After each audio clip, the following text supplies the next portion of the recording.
An amateur looks at a quote screen and sees millions of dollars sparkle in front of his face. He reaches for the money and loses. He reaches again and loses more. Traders lose because the game is hard, or out of ignorance, or lack of discipline. If any of these ail you, I wrote this book for you. In the summer of 1976, I drove from New York to California. I threw a few books on psychiatry. I was a first-year psychiatric resident, several histories, and a paperback copy of Engels' How to Buy Stocks into the trunk of my old Dodge. Little did I know that a dog-eared paperback, borrowed from a lawyer friend, would in due time change the course of my life. That friend, incidentally, had a perfect reverse golden touch. Any investment he touched went underwater. But that's another story. I gulped down the Engel book in campgrounds across America, finishing it on a Pacific beach in La Jolla. I had known nothing about the stock market, and the idea of making money by thinking gripped me. I had grown up in the Soviet Union, in the days when it was, in the words of a former U.S. president, an evil empire. I hated the Soviet system and wanted to get out, but emigration was forbidden. I entered college at 16, graduated medical school at 22, completed my residency, and then took a job as a ship's doctor. Now I could break free. I jumped the Soviet ship in Abidjan, Ivory Coast. I ran to the U.S. Embassy through the clogged, dusty streets of an African port city, chased by my ex-crewmates. The bureaucrats at the embassy fumbled and almost handed me back to the Soviets. I resisted, and they put me in a safe house and then on a plane to New York. I landed at Kennedy Airport in February 1974, arriving from Africa with summer clothes on my back and $25 in my pocket. I spoke some English, but did not know a soul in this country. I had no idea what stocks, bonds, futures, or options were, and sometimes got a queasy feeling just from looking at the American dollar bills in my wallet. In the old country, a handful of them could buy you 3 years in Siberia. Reading How to Buy Stocks opened a whole new world for me. Returning to New York, I bought my first stock. It was KinderCare. Ever since then, I have avidly studied the markets and invested and traded stocks, options, and now mostly futures. My professional career proceeded on a separate track. I completed a residency in psychiatry at a major university hospital, studied at the New York Psychoanalytic Institute, and served as book editor for the largest psychiatric newspaper in the United States. These days, I am busy trading and go to my psychiatric office across the street from Carnegie Hall only a few afternoons a week after the markets close. I love practicing psychiatry, but I spend most of my time in the markets. Learning to trade has been a long journey, with soaring highs and aching lows. In moving forward or in circles, I repeatedly knocked my face against the wall and ran my trading account into the ground. Each time I returned to a hospital job, put a stake together, read, thought, did more testing, and then started trading again. My trading slowly improved, but the breakthrough came when I realized that the key to winning was inside my head and not inside a computer. Psychiatry gave me the insight into trading that I will share with you. Psychology is the key. You may base your trades on fundamental or technical analysis. You may trade because of hunches about economic or political trends, use inside information, or simply hope. Remember how you felt the last time you placed an order? Were you anxious to jump in or afraid of losing? Did you procrastinate before picking up the phone? When you closed out a trade, did you feel elated or humiliated? The feelings of thousands of traders merge into huge psychological tides that move the markets. The majority of traders spend most of their time looking for good trades, Once they enter a trade, they lose control and either squirm from pain or grin from pleasure. They ride an emotional roller coaster and miss the essential element of winning, the management of their emotions. Their inability to manage themselves leads to poor money management of their accounts. If your mind is not in gear with the markets, or if you ignore changes in mass psychology of crowds, then you have no chance of making money trading. All winning professionals know the enormous importance of psychology in trading. All losing amateurs ignore it. Friends and clients who know that I am a psychiatrist often ask me whether this helps me as a trader. Good psychiatry and good trading have one important principle in common. Both focus on reality, on seeing the world the way it is. To live a healthy life, you have to live with your eyes open. To be a good trader, you need to trade with your eyes open, recognize real trends and turns, and not waste time or energy on regrets and wishful thinking. Why do most traders lose and wash out of the markets? Emotional and thoughtless trading are two reasons, but there is another. Markets are actually set up so that most traders must lose money. The trading industry kills traders with commissions and slippage. Most amateurs cannot believe this, just as medieval peasants could not believe that tiny invisible germs could kill them. If you ignore slippage and deal with a broker who charges high commissions, you are acting like a peasant who drinks from a communal pool during a cholera epidemic. You pay commissions for entering and exiting trades. Slippage is the difference between the price at which you place your order and the price at which it gets filled. When you place a limit order, it is filled at your price or not at all. When you feel eager to enter or exit the market and give a market order, it is often filled at a worse price than prevailed when you placed it. The trading industry keeps draining huge amounts of money from the markets. Exchanges, regulators, brokers, and advisors live off the markets, while generations of traders keep washing out. Markets need a fresh supply of losers, just as builders of the ancient pyramids of Egypt needed a fresh supply of slaves. Losers bring money into the markets, which is necessary for the prosperity of the trading industry. Brokers, exchanges, and advisors run marketing campaigns to attract more losers to the markets. Some mention that futures trading is a zero-sum game. They count on the fact that most people feel smarter than average and expect to win in a zero-sum game. Winners in a zero-sum game make as much as losers lose.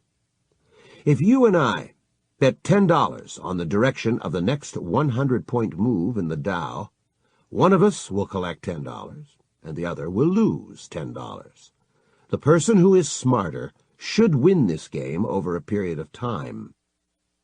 People buy the trading industry's propaganda about the zero-sum game, take the bait, and open trading accounts. They do not realize that trading is a minus-sum game. Winners receive less than what losers lose because the industry drains money from the market. For example, roulette in a casino is a minus-sum game because the casino sweeps away 3% to 6% of all bets. This makes roulette unwinnable in the long run. You and I can get into a minus-sum game if we make the same $10 bet on the next 100-point move in the Dow, but deal through brokers. When we settle, the loser is out $13, and the winner collects only $7. While two brokers smile all the way to the bank. Commissions and slippage are to traders what death and taxes are to all of us. They take some fun out of life and ultimately bring it to an end. A trader must support his broker and the machinery of exchanges before he collects a dime. Being simply better than average is not good enough. You have to be head and shoulders above the crowd to win a minus-sum game.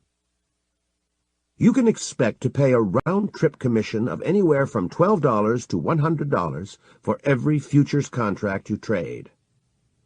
Big traders who deal with discount houses pay less. Small traders who deal with full-service brokers pay more. Amateurs ignore commissions while dreaming of fat profits. Brokers argue that commissions are tiny relative to the value of underlying contracts. To understand the role of commissions, you need to compare them to your margin, not to the value of the contract. For example, you may pay $30 to trade a single contract of corn, 5,000 bushels worth approximately $10,000. A broker will say that the $30 commission is less than 1% of contract value. In reality, you have to deposit about $600 to trade a contract of corn. A $30 commission represents 5% of margin. This means you have to make 5% on the capital committed to the trade simply to break even. If you trade corn 4 times a year, you will have to make a 20% annual profit to avoid losing money. Very few people can do this. Many money managers would give their eye teeth for 20% annual returns. A small commission is not a nuisance. It is a major barrier to success. Many amateurs generate 50% and more of their account size in commissions per year, if they last that long. Even discounted commissions raise a tall barrier to successful trading. I have heard brokers chuckle as they gossiped about clients who beat their brains out just to stay even with the game. Shop for the lowest possible commissions. Do not be shy about bargaining for lower rates. I have heard many brokers complain about a shortage of customers, but not many customers complain about the shortage of brokers. Tell your broker it is in his best interest to charge you low commissions because you will survive and remain a client for a long time. Design a trading system that will trade less often. Slippage takes either piranha-sized or shark-sized bites out of your account whenever you enter and exit the markets. Slippage means having your orders filled at a different price than that which existed when you placed an order. It is like paying 30 cents for an apple in a grocery store, even though the posted price is 29 cents. There are 3 kinds of slippage: common, volatility-based, and criminal. Common slippage is due to a spread between buying and selling prices. Floor traders maintain 2 prices in the market, the bid and the ask. For example, your broker may quote you 390.45 for June S&P 500. If you want to buy a contract at the market, you'll have to pay at least 390.50. If you want to sell at the market, you will receive 390.40 or less. Since each point is worth $5, the 10-point spread between bid and ask transfers $50 from your pocket to floor traders. They charge you for the privilege of entering or exiting a trade. The spread between bid and ask is legal. It tends to be narrow in big liquid markets such as the S&P 500 and bonds, and much wider in thinly traded markets such as orange juice and cocoa. The exchanges claim that the spread is the price you pay for liquidity, being able to trade whenever you wish. Electronic trading promises to cut slippage.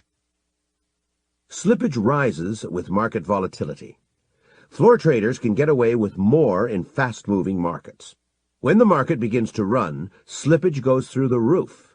When the S&P 500 rallies or drops, you can get hit with a 20 to 30-point slippage and sometimes 100 points or more. The third kind of slippage is caused by criminal activities of floor traders. They have many ways of stealing money from customers. Some put their bad trades into your account and keep good trades for themselves.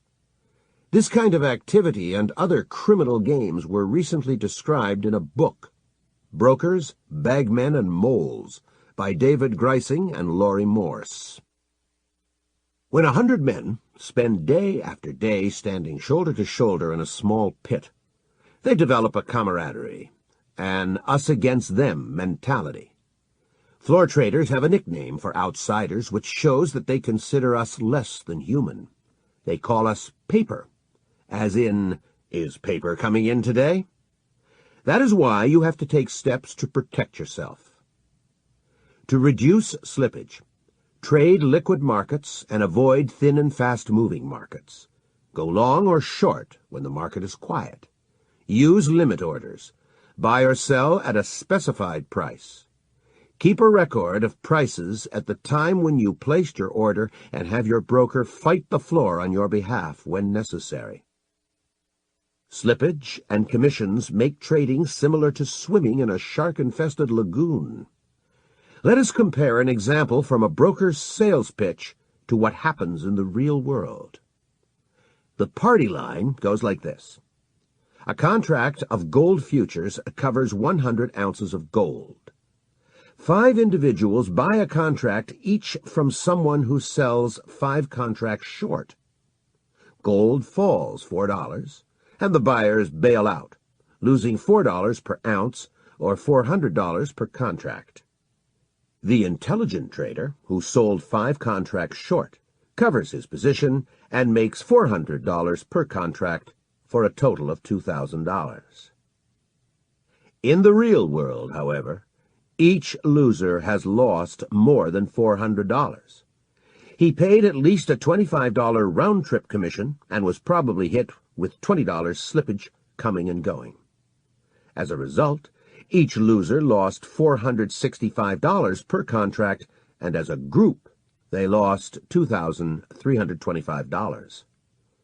The winner, who sold 5 contracts short, probably paid a $15 round-trip commission and was hit with $10 slippage coming and going, reducing his gain by $35 per contract, or $175 for 5 contracts. He pocketed only $1,825. The winner thought he made $2,000, but he received only $1,825. The losers thought they lost $2,000, but in fact they lost $2,325. In total, fully $500, $2,325 minus $1,825, was siphoned from the table. The lion's share was pocketed by floor traders and brokers who took a much bigger cut than any casino or a racetrack would dare. Other expenses also drained traders' money. The cost of computers and data, fees for advisory services and books, including the one you are reading now, all come out of your trading funds. Look for a broker with the cheapest commissions and watch him like a hawk. Design a trading system that gives signals relatively infrequently and allows you to enter markets during quiet times. Individual psychology. Trading appears deceptively easy. When a beginner wins, he feels brilliant and invincible. Then he takes wild risks and loses everything. People trade for many reasons, some rational and many irrational. Trading offers an opportunity to make a lot of money in a hurry. Money symbolizes freedom to many people, even though they often do not know what to do with their freedom. If you know how to trade, you can make your own hours, live and work wherever you please, and never answer to a boss. Trading is a fascinating intellectual pursuit. Chess, poker, and a crossword rolled into one. Trading attracts people who love puzzles and brain teasers. Trading attracts risk-takers and repels those who avoid risk. An average person gets up in the morning, goes to work, has a lunch break, returns home, has a beer and dinner, watches TV, and goes to sleep. If he makes a few extra dollars, he puts them into a savings account. A trader keeps odd hours and puts his capital at risk. Many traders are loners who abandon the certainty of the present and take a leap into the unknown. Most people have an innate drive to achieve their personal best, to develop their abilities to the fullest. This drive, along with the pleasure of the game and the lure of money, propels traders to challenge the markets. Good traders tend to be hardworking and shrewd. They are open to new ideas. The goal of a good trader, paradoxically, is not to make money. His goal is to trade well. If he trades right, money follows almost as an afterthought. Successful traders keep honing their skills. Trying to reach their personal best is more important to them than making money. A successful New York trader said to me, "If I become 0.5% smarter each year, I'll be a genius by the time I die." His drive to improve himself is the hallmark of a successful trader. A professional trader from Texas invited me to his office and said, "If you sit across the table from me while I day trade, you won't be able to tell whether I am $2,000 ahead or $2,000 behind on that day." He has risen to a level where winning does not elate him and losing does not deflate him. He is so focused on trading right and improving his skills that money no longer influences his emotions. The trouble with self-fulfillment is that many people have a self-destructive streak. Accident-prone drivers keep destroying their cars, and self-destructive traders keep destroying their accounts. Markets offer unlimited opportunities for self-sabotage as well as for self-fulfillment. Acting out your internal conflicts in the marketplace is a very expensive proposition. Traders who are not at peace with themselves often try to fulfill their contradictory wishes in the market. If you do not know where you are going, you will wind up somewhere you never wanted to be. Trading psychology. Your feelings have an immediate impact on your account equity. You may have a brilliant trading system, but if you feel frightened, arrogant, or upset, your account is sure to suffer. When you recognize that a gambler's high or fear is clouding your mind, stop trading. Your success or failure as a trader depends on controlling your emotions. When you trade, you compete against the sharpest minds in the world. The field on which you compete has been slanted to ensure your failure. If you allow your emotions to interfere with your trading, the battle is over. You are responsible for every trade that you make. A trade begins when you decide to enter the market and ends only when you decide to take yourself out. Having a good trading system is not enough. Most traders with good systems wash out of the markets because psychologically they are not prepared to win. Markets offer enormous temptations, like walking through a gold vault or through a harem. Markets evoke powerful greed for more gains and a great fear of losing what we've got. Those feelings cloud our perceptions of opportunities and dangers. Most amateurs feel like geniuses after a winning streak. It is exciting to believe that you are so good you can bend your own rules and succeed. That's when traders deviate from their rules and go into a self-destruct mode. Traders gain some knowledge, they win, their emotions kick in, and they self-destruct. Most traders promptly give their killings back to the markets. The markets are full of rags to rags stories. The hallmark of a successful trader is his ability to accumulate equity. You need to make trading as objective as possible. Keep a diary of all your trades with before and after charts. Keep a spreadsheet listing all your trades, including commissions and slippage, and maintain very strict money management rules. You may have to devote as much energy to analyzing yourself as you do to analyzing the markets. When I was learning how to trade, I read every book on trading psychology I could find. Many writers offered sensible advice. Some stressed discipline. You cannot let the market sway you. Do not make decisions during trading hours. Plan a trade and trade a plan. Others stressed flexibility. Do not enter the market with any preconceived notions. Change your plans when markets change. Some experts suggested isolation. No business news, no Wall Street Journal, no listening to other traders, just you and the markets. Others advised being open-minded, keeping in touch with other traders, and soaking up fresh ideas. Each piece of advice seemed to make sense, but contradicted other equally sensible advice.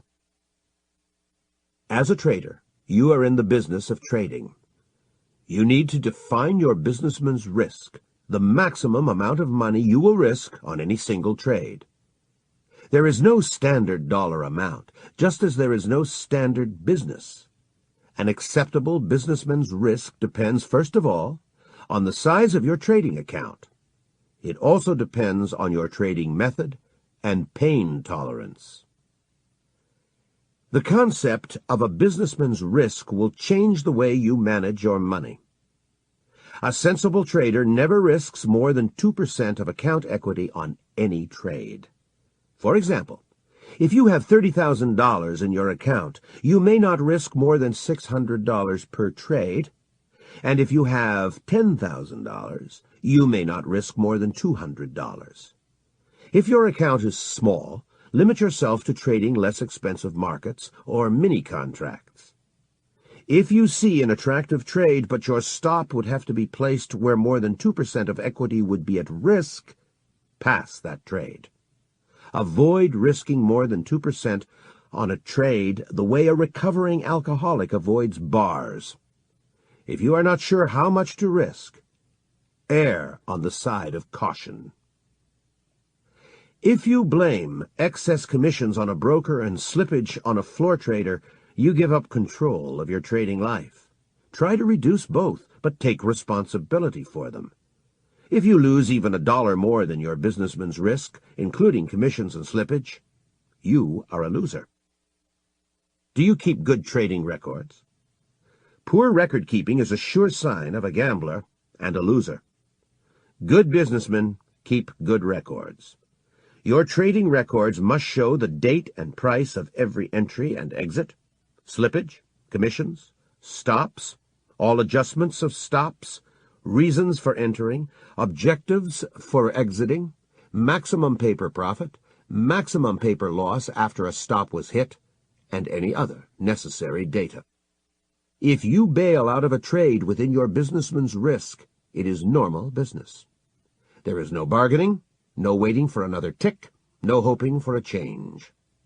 Losing $1 more than your established businessman's risk is like getting drunk, getting into a brawl, getting sick to your stomach on your way home, and waking up in the gutter with a headache. You would never want that to happen. Each trader has his own demons to exorcise on the journey to becoming a successful professional. Here are several rules that worked for me as I grew from a wild amateur into an erratic semi-professional, and finally into a professional trader. You may change this list to suit your personality. 1. Decide that you are in the market for the long haul. That is, you want to be a trader even 20 years from now. 2. Learn as much as you can. Read and listen to experts, but keep a degree of healthy skepticism about everything. Ask questions, and do not accept experts at their word. 3. Do not get greedy and rush to trade. Take your time to learn. The markets will be there with more good opportunities in the months and years ahead. 4. Develop a method for analyzing the market. That is, if A happens, then B is likely to happen. Markets have many dimensions. Use several analytic methods to confirm trades. Test everything on historical data, and then in the markets using real money. Markets keep changing. You need different tools for trading bull and bear markets and transitional periods, as well as a method for telling the difference. 5. Develop a money management plan. Your first goal must be long-term survival. Your second goal, a steady growth of capital. And your third goal, making high profits. Most traders put the third goal first, and are unaware that goals 1 and 2 exist. 6. Be aware that a trader is the weakest link in any trading system. Go to a meeting of Alcoholics Anonymous to learn how to avoid losses or develop your own method for cutting out impulsive trades. 7. Winners think, feel, and act differently than losers. You must look within yourself, strip away your illusions, and change your old ways of being, thinking, and acting. Change is hard, but if you want to be a professional trader, you have to work on changing your personality. Mass psychology. Wall Street is named after a wall that kept farm animals from wandering away from the settlement at the tip of Manhattan. The farming legacy lives on in the language of traders. 4 animals are mentioned especially often on Wall Street: bulls and bears, hogs and sheep. Traders say, bulls make money, bears make money, but hogs get slaughtered. A bull fights by striking up with his horns. A bull is a buyer, a person who bets on a rally and profits from a rise in prices. A bear fights by striking down with his paws. A bear is a seller, a person who bets on a decline and profits from a fall in prices. Hogs are greedy. They get slaughtered when they trade to satisfy their greed. Some hogs buy or sell positions that are too large for them and get destroyed by a small adverse move. Other hogs overstay their positions. They keep waiting for profits to get bigger even after the trend reverses. Sheep are passive and fearful followers of trends, tips, and gurus. They sometimes put on a bull's horns or a bearskin and try to swagger. You recognize them by their pitiful bleating when the market becomes volatile. Whenever the market is open, bulls are buying, bears are selling, hogs and sheep get trampled underfoot, and the undecided traders wait on the sidelines. Quote machines all over the world show a steady stream of quotes, the latest prices for any trading vehicle. Thousands of eyes are focused on each price quote as people make trading decisions. There are 3 groups of traders in the market: buyers, sellers, and undecided traders. Ask is what a seller asks for his merchandise. Bid is what a buyer offers for that merchandise. Buyers and sellers are always in conflict. Buyers want to pay as little as possible, and sellers want to charge as much as possible. If members of both groups insist on having their way, no trade can take place. No trade means no price, only wishful quotes of buyers and sellers. A seller has a choice: to wait until prices rise or to accept a lower offer for his merchandise. A buyer also has a choice: to wait until prices come down or to offer to pay more to the sellers. A trade occurs when there is a momentary meeting of 2 minds. An eager bull agrees to a seller's terms and pays up, or an eager bear agrees to a buyer's terms and sells a little cheaper. The presence of undecided traders puts pressure on both bulls and bears. When a buyer and a seller bargain in private, they may haggle at a leisurely pace. The 2 must move much faster when they bargain at the exchange. They know that they are surrounded by a crowd of other traders who may butt in on their deal at any moment. The buyer knows that if he thinks for too long, another trader can step in and snap away his bargain. A seller knows that if he tries to hold out for a higher price, another trader may step in and sell at a lower price. The crowd of undecided traders makes buyers and sellers more anxious to accommodate their opponents. A trade occurs when there is a meeting of 2 minds. Each tick on your quote screen represents a deal between a buyer and a seller. Buyers are buying because they expect prices to rise. Sellers are selling because they expect prices to fall. Buyers and sellers trade while surrounded by crowds of undecided traders. They may become buyers or sellers as prices change or as time passes. Buying by bulls pushes markets up. Selling by bears pushes markets down, And undecided traders make everything happen faster by creating a sense of urgency in buyers and sellers. Traders come to the markets from all over the world, in person, via computers, or through their brokers. Everybody has a chance to buy and to sell. Each price is a momentary consensus of value of all market participants expressed in action. Price is a psychological event, a momentary balance of opinion between bulls and bears. Prices are created by masses of traders, buyers, sellers, and undecided people. The patterns of prices and volume reflect the mass psychology of the markets. Huge crowds converge on stock, commodity, and option exchanges, either in person or represented by their brokers. Big money and little money, smart money and dumb money, institutional money and private money, all meet on the exchange floor. Each price represents a momentary consensus of value between buyers, sellers, and undecided traders at the moment of transaction. There is a crowd of traders behind every pattern in the chart book. Crowd consensus changes from moment to moment. Sometimes it gets established in a very low-key environment, and at other times the environment turns wild. Prices move in small increments during quiet times. When a crowd becomes either spooked or elated, prices begin to jump. Imagine bidding for a life preserver aboard a sinking ship. That's how prices leap when masses of traders become emotional about a trend. An astute trader tries to enter the market during quiet times and take profits during wild times. Technical analysts study swings of mass psychology in the financial markets. Each trading session is a battle between bulls, who make money when prices rise, and bears, who profit when prices fall. The goal of technical analysts is to discover the balance of power between bulls and bears and bet on the winning group. If bulls are much stronger, you should buy and hold.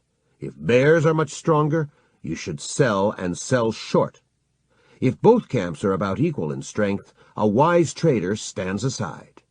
He lets bullies fight with each other and puts on a trade only when he is reasonably sure who is likely to win.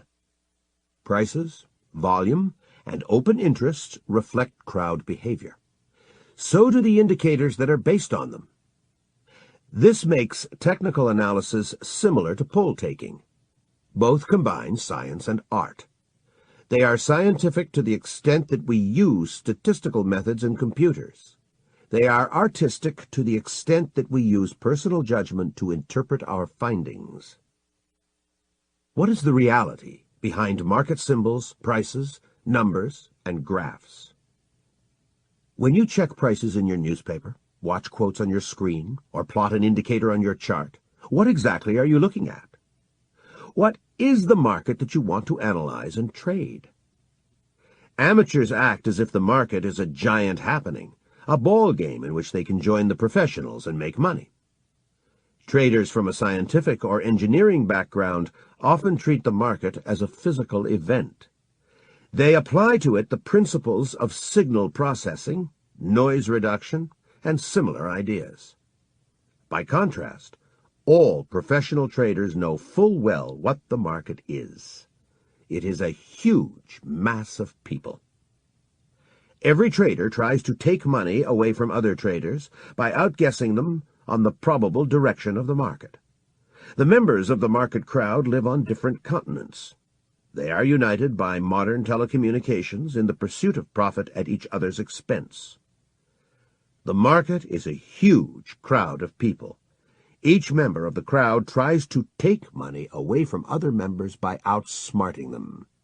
The market is a uniquely harsh environment because everyone is against you and you are against everyone. Not only is the market harsh, you have to pay high prices for entering and exiting it. You have to jump over 2 high barriers, commissions and slippage, before you can collect a dime. The moment you place an order, you owe your broker a commission. You are behind the game before you begin. Then floor traders try to hit you with slippage when your order arrives on the floor. They try to take another bite out of your account when you exit your trade. In trading, you compete against some of the brightest minds in the world while fending off the piranhas of commissions and slippage. Private traders usually come to the market after a successful career in business or in the professions. An average private futures trader in the United States is a 50-year-old, married, college-educated man. Many futures traders own their own businesses, and many have postgraduate degrees. The two largest occupational groups among futures traders are farmers and engineers. Most people trade for partly rational, partly irrational reasons. Rational reasons include the desire to earn a large return on capital.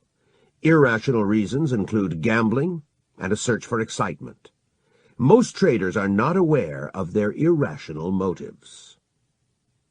Learning to trade takes hard work, time, energy, and money. Few individuals rise to the level of professionals who can support themselves by trading. Professionals are extremely serious about what they do. They satisfy their irrational goals outside the markets, while amateurs act them out in the marketplace.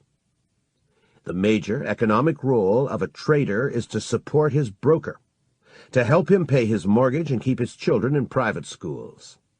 In addition, the role of a speculator is to help companies raise capital in the stock market and to assume a price risk in the commodities markets, allowing producers to focus on production. These lofty economic goals are far from a speculator's mind when he gives an order to his broker.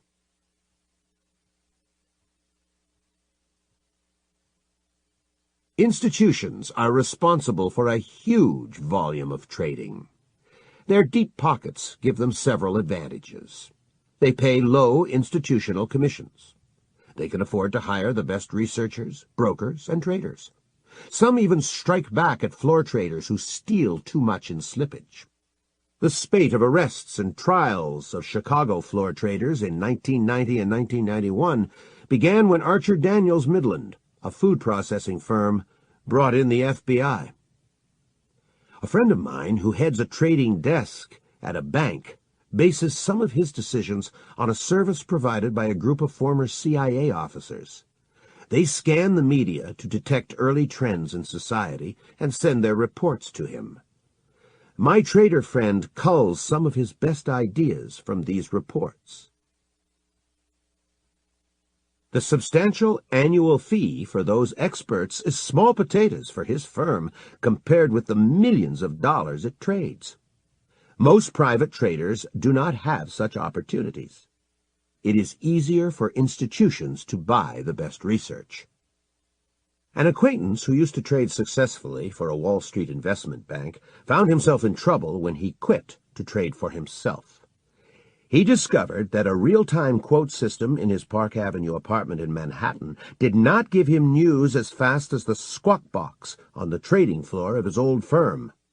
Brokers from around the country used to call him with the latest ideas because they wanted his orders. When you trade from your house, you are never the first to hear the news, he says. Some large firms have intelligence networks that enable them to act before the public. One day, when oil futures rallied in response to a fire on a platform in the North Sea, I called a friend at an oil firm. The market was frantic, but he was relaxed. He had bought oil futures half an hour before they exploded. He had gotten a telex from an agent in the area of the fire well before the reports appeared on the newswire. Timely information is priceless, but only a large company can afford an intelligence network. The firms that deal in both futures and cash markets have two advantages. They have true inside information, and they are exempt from speculative position limits. Recently, I visited an acquaintance at a multinational oil company.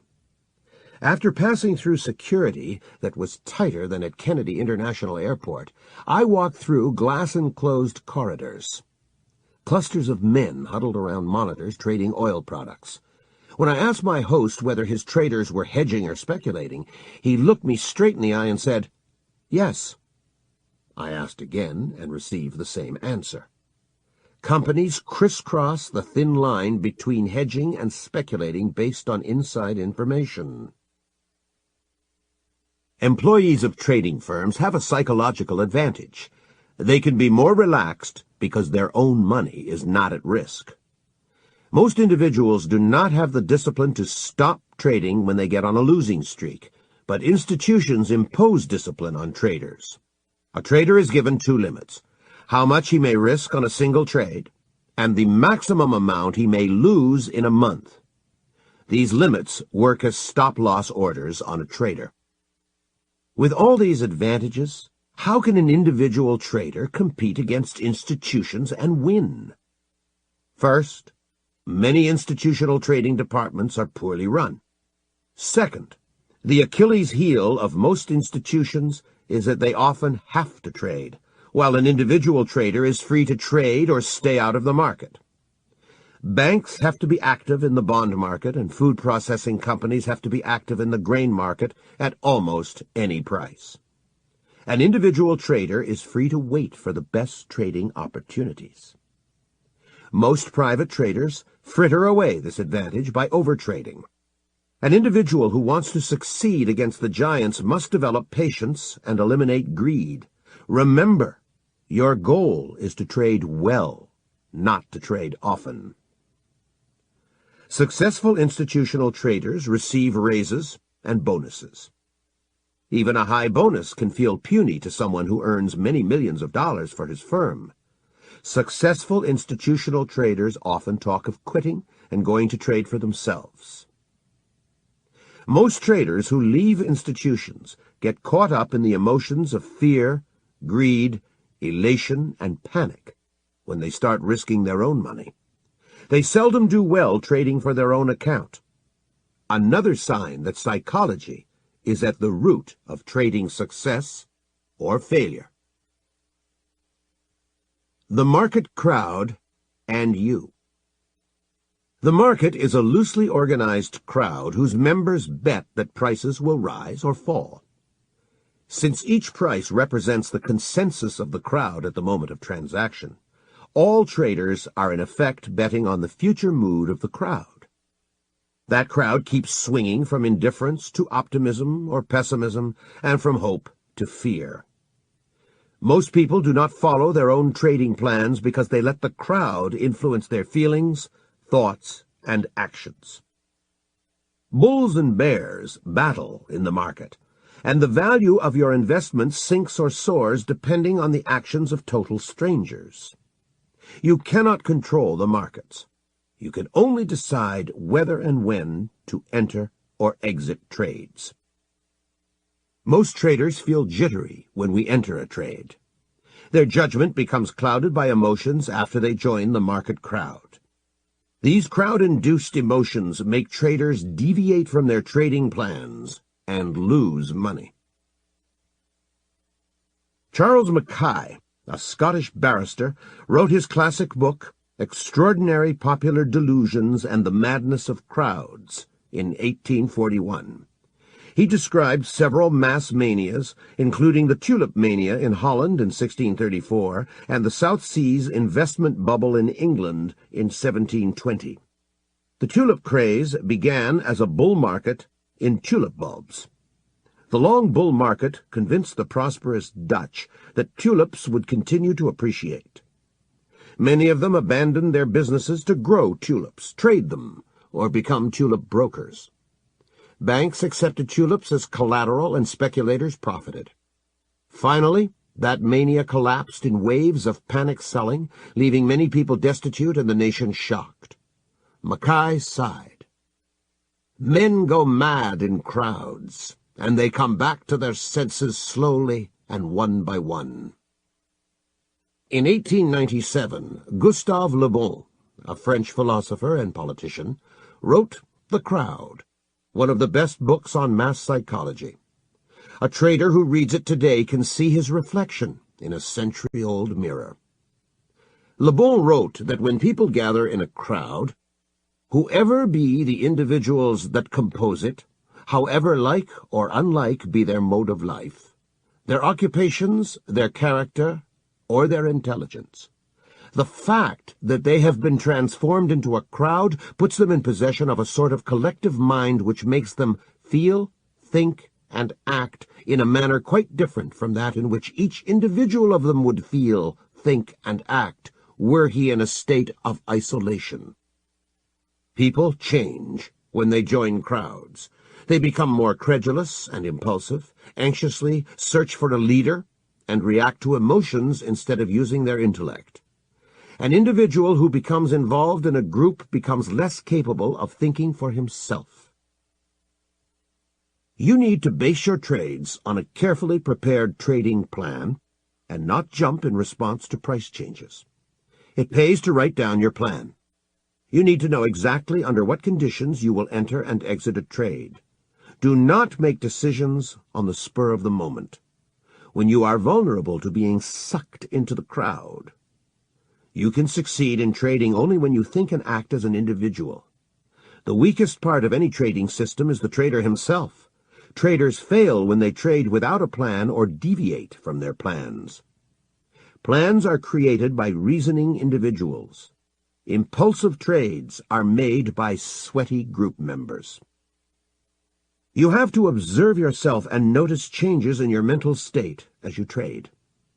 Write down your reasons for entering a trade and the rules for getting out of it, including money management rules. You must not change your plan while you have an open position. Sirens were sea creatures of Greek myths who sang so beautifully that sailors jumped overboard and drowned. When Odysseus wanted to hear the sirens' songs, he ordered his men to tie him to the mast and to put wax in their own ears. Odysseus heard the sirens' songs, but survived because he could not jump. You ensure your survival as a trader when on a clear day you tie yourself to the mast of a trading plan and money management rules. Psychology of trends. Each price is the momentary consensus of value of all market participants. It shows their latest vote on the value of a trading vehicle. Any trader can put in his 2 cents worth by giving an order to buy or to sell or by refusing to trade at the current level. Each bar on a chart reflects the battle between bulls and bears. When bulls feel strongly bullish, they buy more eagerly and push markets up. When bears feel strongly bearish, they sell more actively and push markets down. Each price reflects action or lack of action by all traders in the market. Charts are a window into mass psychology. When you analyze charts, you analyze the behavior of traders. Technical indicators help make this analysis more objective. Technical analysis is applied social psychology. It aims to recognize trends and changes in crowd behavior in order to make intelligent trading decisions. Ask most traders why prices went up, and you are likely to get a stock answer. More buyers than sellers. This is not true. The number of trading instruments, such as stocks or futures, bought and sold in any market is always equal. If you want to buy a contract of Swiss francs, someone has to sell it to you. If you want to sell short a contract of the S&P 500, someone has to buy it from you. The number of stocks bought and sold is equal in the stock market. Furthermore, the number of long and short positions in the futures markets is always equal. Prices move up or down because of changes in the intensity of greed and fear among buyers or sellers. When the trend is up, bulls feel optimistic and do not mind paying a little extra. They buy high because they expect prices to rise even higher. Bears feel tense in an uptrend, and they agree to sell only at a higher price. When greedy and optimistic bulls meet fearful and defensive bears, the market rallies. The stronger their feelings, the sharper the rally. The rally ends only when many bulls lose their enthusiasm. When prices slide, Bears feel optimistic and do not quibble about selling short at lower prices. Bulls are fearful and agree to buy only at a discount. As long as bears feel like winners, they continue to sell at lower prices and the downtrend continues. It ends when bears start feeling cautious and refuse to sell at lower prices. Few traders act as purely rational human beings. There is a great deal of emotional activity in the markets. Most market participants act on the principle of monkey see, monkey do. The waves of fear and greed sweep up bulls and bears. Markets rise because of greed among buyers and fear among short sellers. Bulls normally like to buy on the cheap. When they turn very bullish, they become more concerned with not missing the rally than with getting a cheap price. A rally continues as long as bulls are greedy enough to meet sellers' demands. The sharpness of a rally depends on how traders feel. If buyers feel just a little stronger than sellers, the market rises slowly. When they feel much stronger than sellers, the market rises fast. It is the job of a technical analyst to find when buyers are strong and when they start running out of steam. Short sellers feel trapped by rising markets as their profits melt and turn into losses. When short sellers rush to cover, a rally becomes nearly vertical. Fear is a stronger emotion than greed, and rallies driven by short covering are especially sharp. Markets fall because of greed among bears and fear among bulls. Normally, bears prefer to sell short on rallies, but if they expect to make a lot of money on a decline, they don't mind shorting on the way down. Fearful buyers agree to buy only below the market. As long as short sellers are willing to meet those demands and sell at a bid, the decline continues. As bulls' profits melt and turn into losses, they panic and sell at almost any price.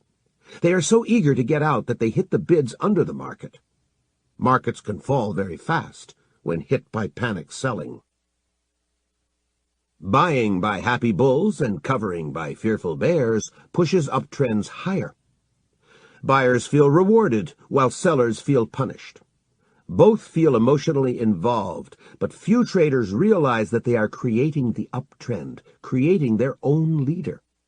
Eventually, a price shock occurs. A major sale hits the market, and there are not enough buyers to absorb it. The uptrend takes a dive. Bulls feel mistreated, like children whose father hit them with a strap during a meal. But bears feel encouraged. A price shock plants the seeds of an uptrend's reversal. Even if the market recovers and reaches a new high, bulls feel more skittish and bears become bolder. This lack of cohesion in the dominant group and optimism among its opponents makes the uptrend ready to reverse. Several technical indicators identify tops by tracing a pattern called bearish divergence. It occurs when prices reach a new high, but the indicator reaches a lower high than it did on a previous rally. Bearish divergences mark the best shorting opportunities. When the trend is down, bears feel like good children, praised and rewarded for being smart.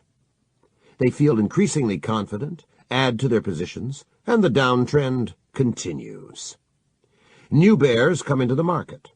Most people admire winners, and the financial media keep interviewing bears in bear markets. Bulls lose money in downtrends, and that makes them feel bad. Bulls dump their positions, and many switch sides to join bears. Their selling pushes markets lower. After a while, bears grow confident and bulls feel demoralized. Suddenly, a price shock occurs. A cluster of buy orders soaks up all available sell orders and lifts the market. Now bears feel like children whose father has lashed out at them in the midst of a happy meal. A price shock plants the seeds of a downtrend's eventual reversal because bears become more fearful and bulls grow bolder. When a child begins to doubt that Santa Claus exists, he seldom believes in Santa again. Even if bears recover and prices fall to a new low, Several technical indicators identify their weakness by tracing a pattern called a bullish divergence. It occurs when prices fall to a new low, but an indicator traces a more shallow bottom than during the previous decline. An individual has a free will, and his behavior is hard to predict. Group behavior is more primitive and easier to follow. When you analyze markets, you analyze group behavior. You need to identify the direction in which groups run and their changes. Groups suck us in and cloud our judgment. The problem for most analysts is that they get caught in the mentality of the groups they analyze. The longer a rally continues, the more technicians get caught up in bullish sentiment, ignore the danger signs, and miss the reversal. The longer a decline goes on, the more technicians get caught up in bearish gloom and ignore bullish signs. This is why it helps to have a written plan for analyzing the markets. We have to decide in advance what indicators we will watch and how we will interpret them. Floor traders use several tools for tracking the quality and intensity of a crowd's feelings. They watch the crowd's ability to break through recent support and resistance levels. They keep an eye on the flow of paper, customer orders that come to the floor in response to price changes. Floor traders listen to the changes in pitch and volume of the roar on the exchange floor. If you trade away from the floor, you need other tools for analyzing crowd behavior. Your charts and indicators reflect mass psychology in action. A technical analyst is an applied social psychologist, often armed with a computer.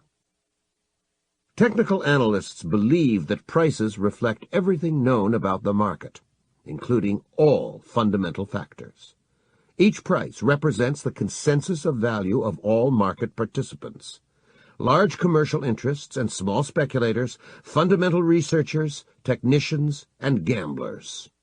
Technical analysis is a study of mass psychology. It is partly a science and partly an art. Technicians use many scientific methods, including mathematical concepts of game theory, probabilities, and so on. Many technicians use computers to track sophisticated indicators. Technical analysis is also an art. The bars on a chart coalesce into patterns and formations. When prices and indicators move, they produce a sense of flow and rhythm, a feeling of tension and beauty that helps you sense what is happening and how to trade. Individual behavior is complex, diverse, and difficult to predict. Group behavior is primitive. Technicians study the behavior patterns of market crowds. They trade when they recognize a pattern that preceded past market moves. A tremendous volume of information pours out of the markets during trading hours. Changes in prices tell us about the battles of bulls and bears. Your job is to analyze this information and bet on the dominant market group. Dramatic forecasts are a marketing gimmick. People who sell advisory services or raise money know that good calls attract paying customers, while bad calls are quickly forgotten. My phone rang while I was writing this chapter. One of the famous gurus, currently down on his luck, told me that he identified a once-in-a-lifetime buying opportunity in a certain agricultural market. He asked me to raise money for him and promised to multiply it 100-fold in 6 months. I do not know how many fools he hooked, but dramatic forecasts have always been good for fleecing the public. Use your common sense when you analyze markets. When some new development puzzles you, compare it to life outside the markets. For example, indicators may give you buy signals in 2 markets. Should you buy the market that declined a lot before the buy signal, or the one that declined a little? Compare this to what happens to a man after a fall. If he falls down a flight of stairs, he may dust himself off and run up again. But if he falls out of a 3rd-story window, he's not going to run any time soon. He needs time to recover. Prices seldom rally very hard immediately after a bad decline. Successful trading stands on three pillars. You need to analyze the balance of power between bulls and bears. You need to practice good money management. You need personal discipline to follow your trading plan and avoid getting high in the markets. Classical chart analysis. Chartists study market action, trying to identify recurrent price patterns. Their goal is to profit from trading when patterns recur. Most chartists work with bar graphs showing high, low, and closing prices and volume. Some also watch opening prices and open interest. Point-and-figure chartists track only price changes and ignore time, volume, and open interest. Classical charting requires only a pencil and paper. It appeals to visually oriented people. Those who plot data by hand often develop a physical feel for prices. Computers speed charting at a cost of losing some of that feel. The biggest problem in charting is wishful thinking. Traders often convince themselves that a pattern is bullish or bearish depending on whether they want to buy or to sell. Chart patterns reflect the tides of greed and fear among traders. This book focuses on daily charts, but you can apply many of its principles to other data. The rules for reading weekly, daily, hourly, or intraday charts are very similar. Each price is a momentary consensus of value of all market participants expressed in action. Each price bar provides several pieces of information about the balance of power between bulls and bears. The opening price of a daily or a weekly bar usually reflects the amateur's opinion of value. They read morning papers, find out what happened the day before, and call their brokers with orders before going to work. Amateurs are especially active early in the day and early in the week. Traders who researched the relationship between opening and closing prices for several decades found that opening prices most often occur near the high or the low of the daily bars.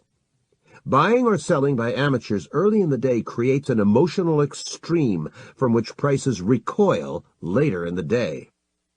In bull markets, prices often make their low for the week on Monday or Tuesday on profit-taking by amateurs, then rally to a new high on Thursday or Friday. In bear markets, the high for the week is often set on Monday or Tuesday, with a new low toward the end of the week on Thursday or Friday. The closing prices of daily and weekly bars tend to reflect the actions of professional traders. They watch the markets throughout the day, respond to changes, and become especially active near the close. Many of them take profits at that time to avoid carrying trades overnight.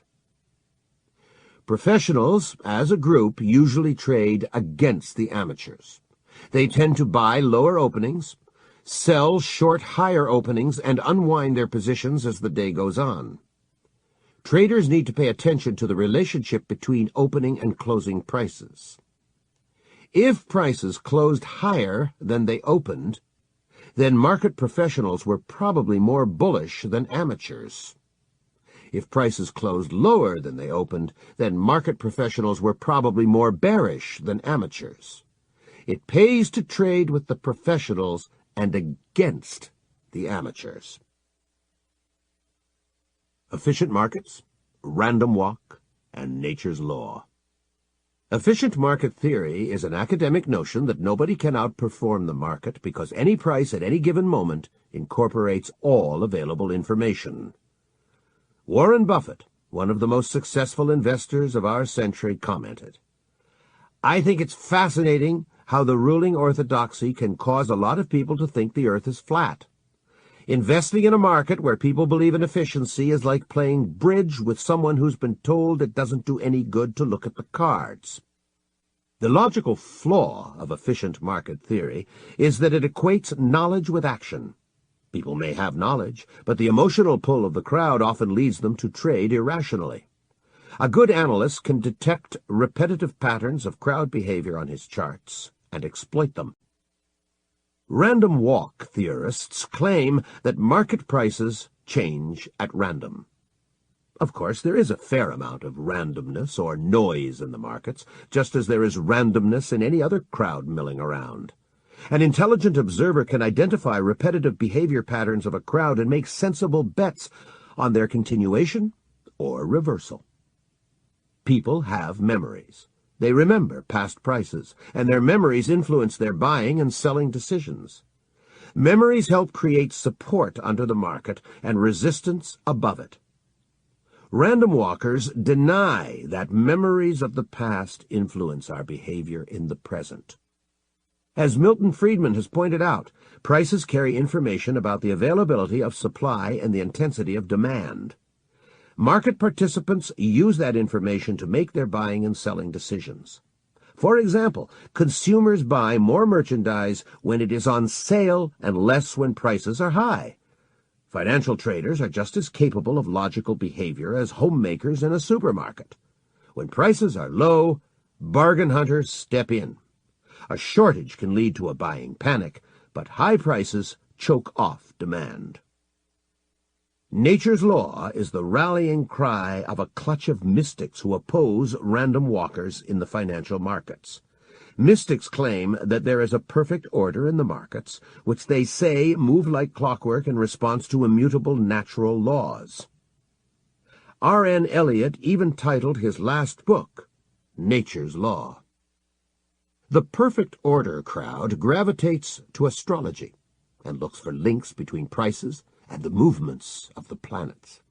Most mystics try to hide their astrological bent, but it is easy to draw them out of a shell.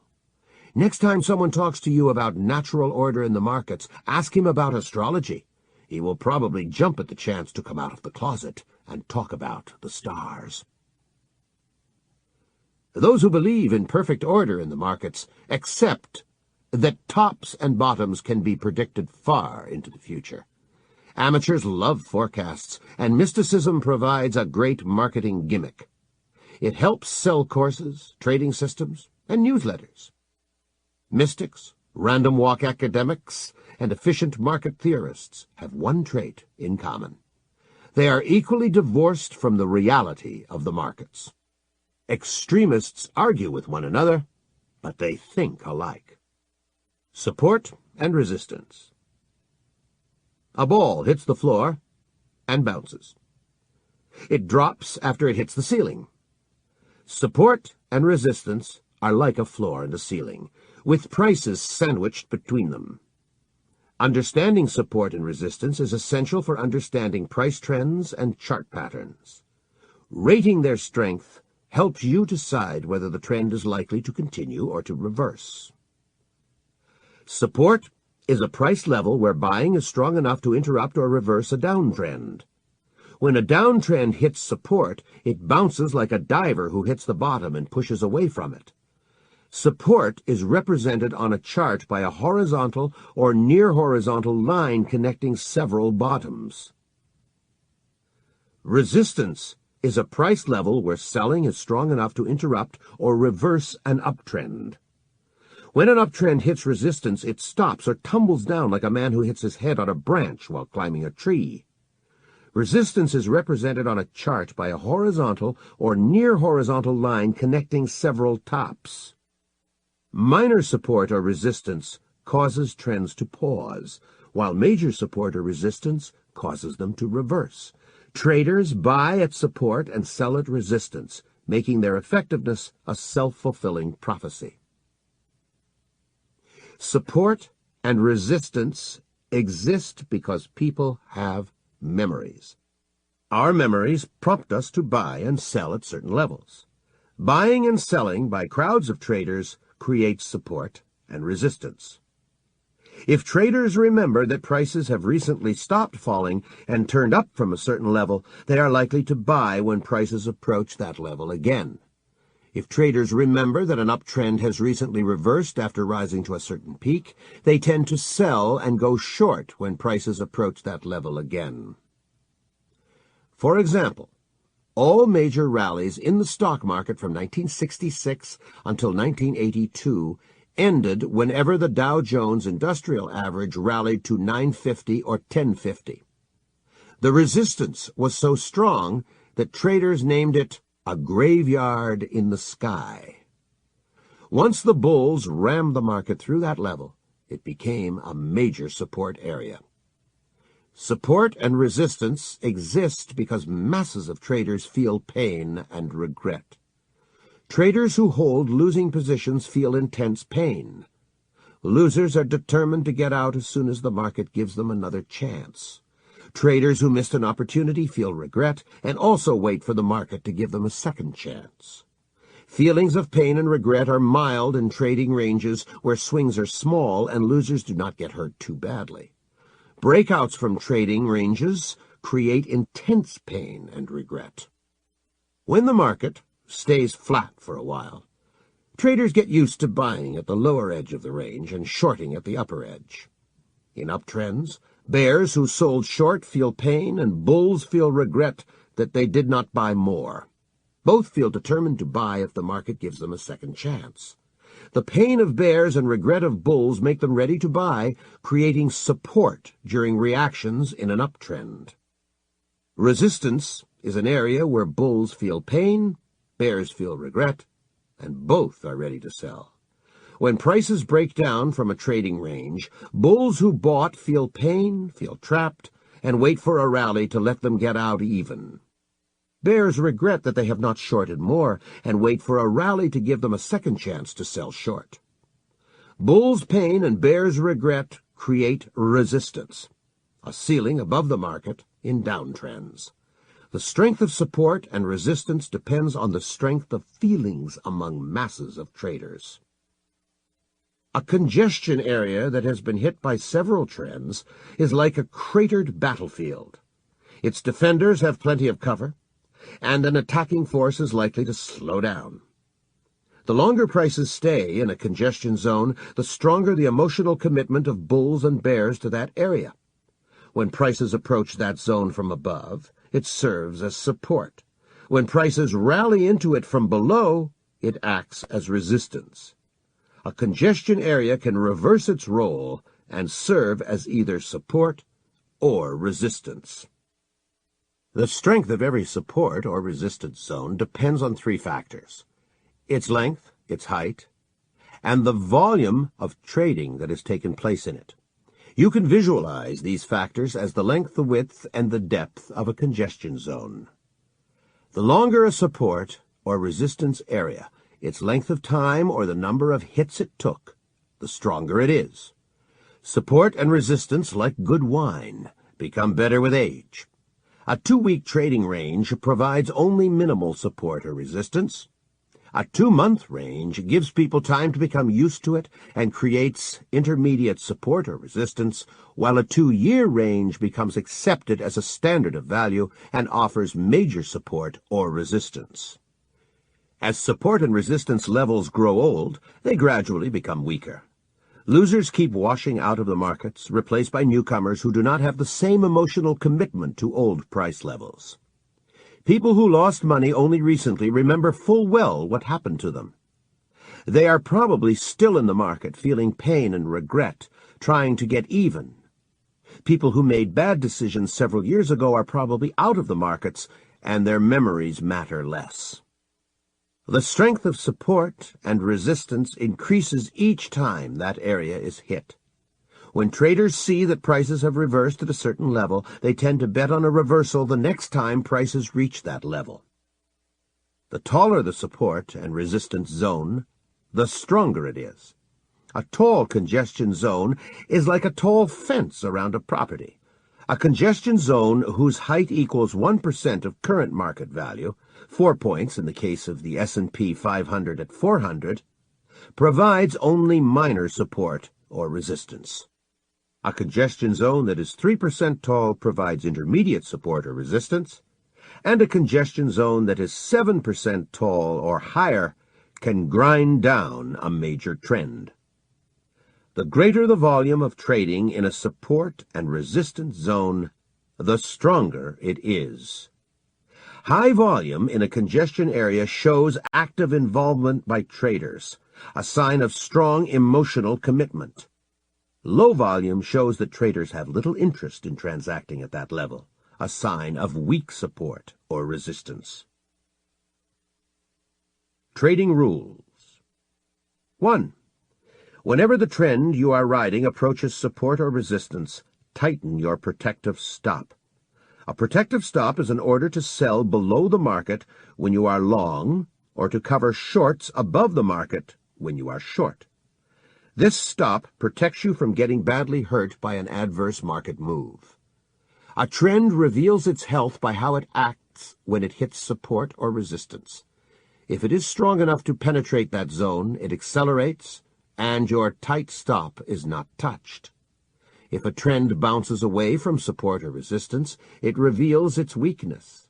In that case, your tight stop salvages a good chunk of profits. 2. Support and resistance are more important on long-term charts than on short-term charts. Weekly charts are more important than dailies. A good trader keeps an eye on several time frames and defers to the longer one. If the weekly trend is sailing through a clear zone, the fact that the daily trend is hitting resistance is less important. When a weekly trend approaches support or resistance, you should be more inclined to act.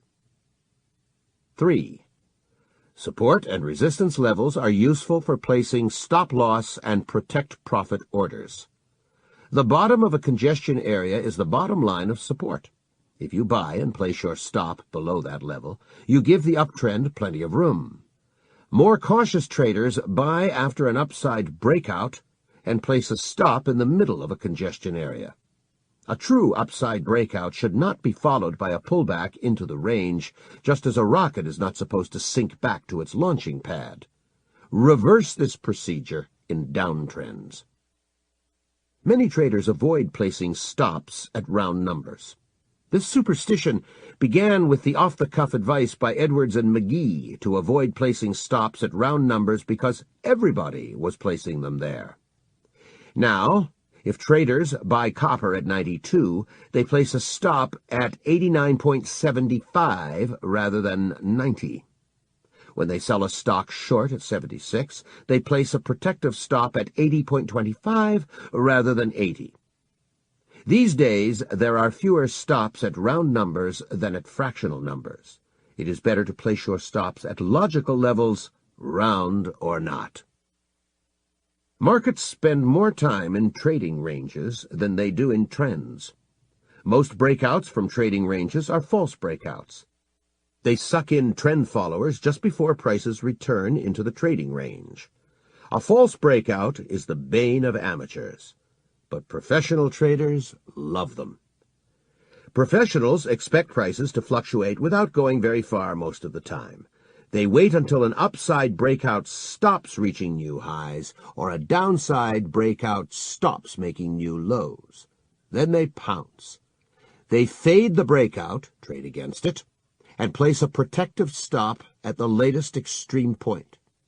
It is a very tight stop, and their risk is low, while there is a big profit potential from a pullback into the congestion zone. The risk-reward ratio is so good that professionals can afford to be wrong half the time and still come out ahead of the game.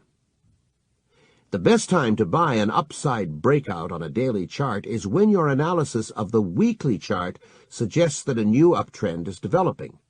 True breakouts are confirmed by heavy volume, while false breakouts tend to have light volume. True breakouts are confirmed when technical indicators reach new extreme highs or lows in the direction of the trend, while false breakouts are often marked by divergences between prices and indicators. Traders try to profit from changes in prices.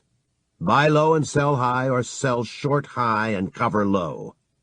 Even a quick look at a chart reveals that markets spend most of their time in trading ranges. They spend less time in trends. A trend exists when prices keep rising or falling over time. In an uptrend, each rally reaches a higher high than the preceding rally, and each decline stops at a higher level than the preceding decline. In a downtrend, each decline falls to a lower low than the preceding decline, and each rally stops at a lower level than the preceding rally. In a trading range, most rallies stop at about the same high and declines peter out at about the same low. A trader needs to identify trends and trading ranges. It is easier to trade during trends. It is harder to make money when prices are flat unless you write options, which requires a special skill. Trading in trends and in trading ranges calls for different tactics. When you go long in an uptrend or sell short in a downtrend, you have to give that trend the benefit of the doubt and not be shaken out easily. It pays to buckle your seatbelt and hang on for as long as the trend continues. When you trade in a trading range, you have to be nimble and close out your position at the slightest sign of a reversal. Another difference in trading tactics between trends and trading ranges is the handling of strength and weakness. You have to follow strength during trends, buy in uptrends, and sell short in downtrends.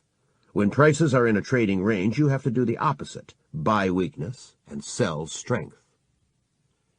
An uptrend emerges when bulls are stronger than bears, and their buying forces prices up. If bears manage to push prices down, bulls return in force, break the decline, and force prices to a new high. Downtrends occur when bears are stronger, and their selling pushes markets down. When a flurry of buying lifts prices, bears sell short into that rally, stop it, and send prices to new lows. When bulls and bears are equally strong or weak, prices stay in a trading range. When bulls manage to push prices up, bears sell short into that rally and prices fall. Bargain hunters step in and break the decline. Bears cover shorts, their buying fuels a minor rally, and the cycle repeats. A trading range is like a fight between two equally strong gangs. They push one another back and forth on a street corner, but neither can control the turf. A trend is like a fight where a stronger gang chases the weaker gang down the street.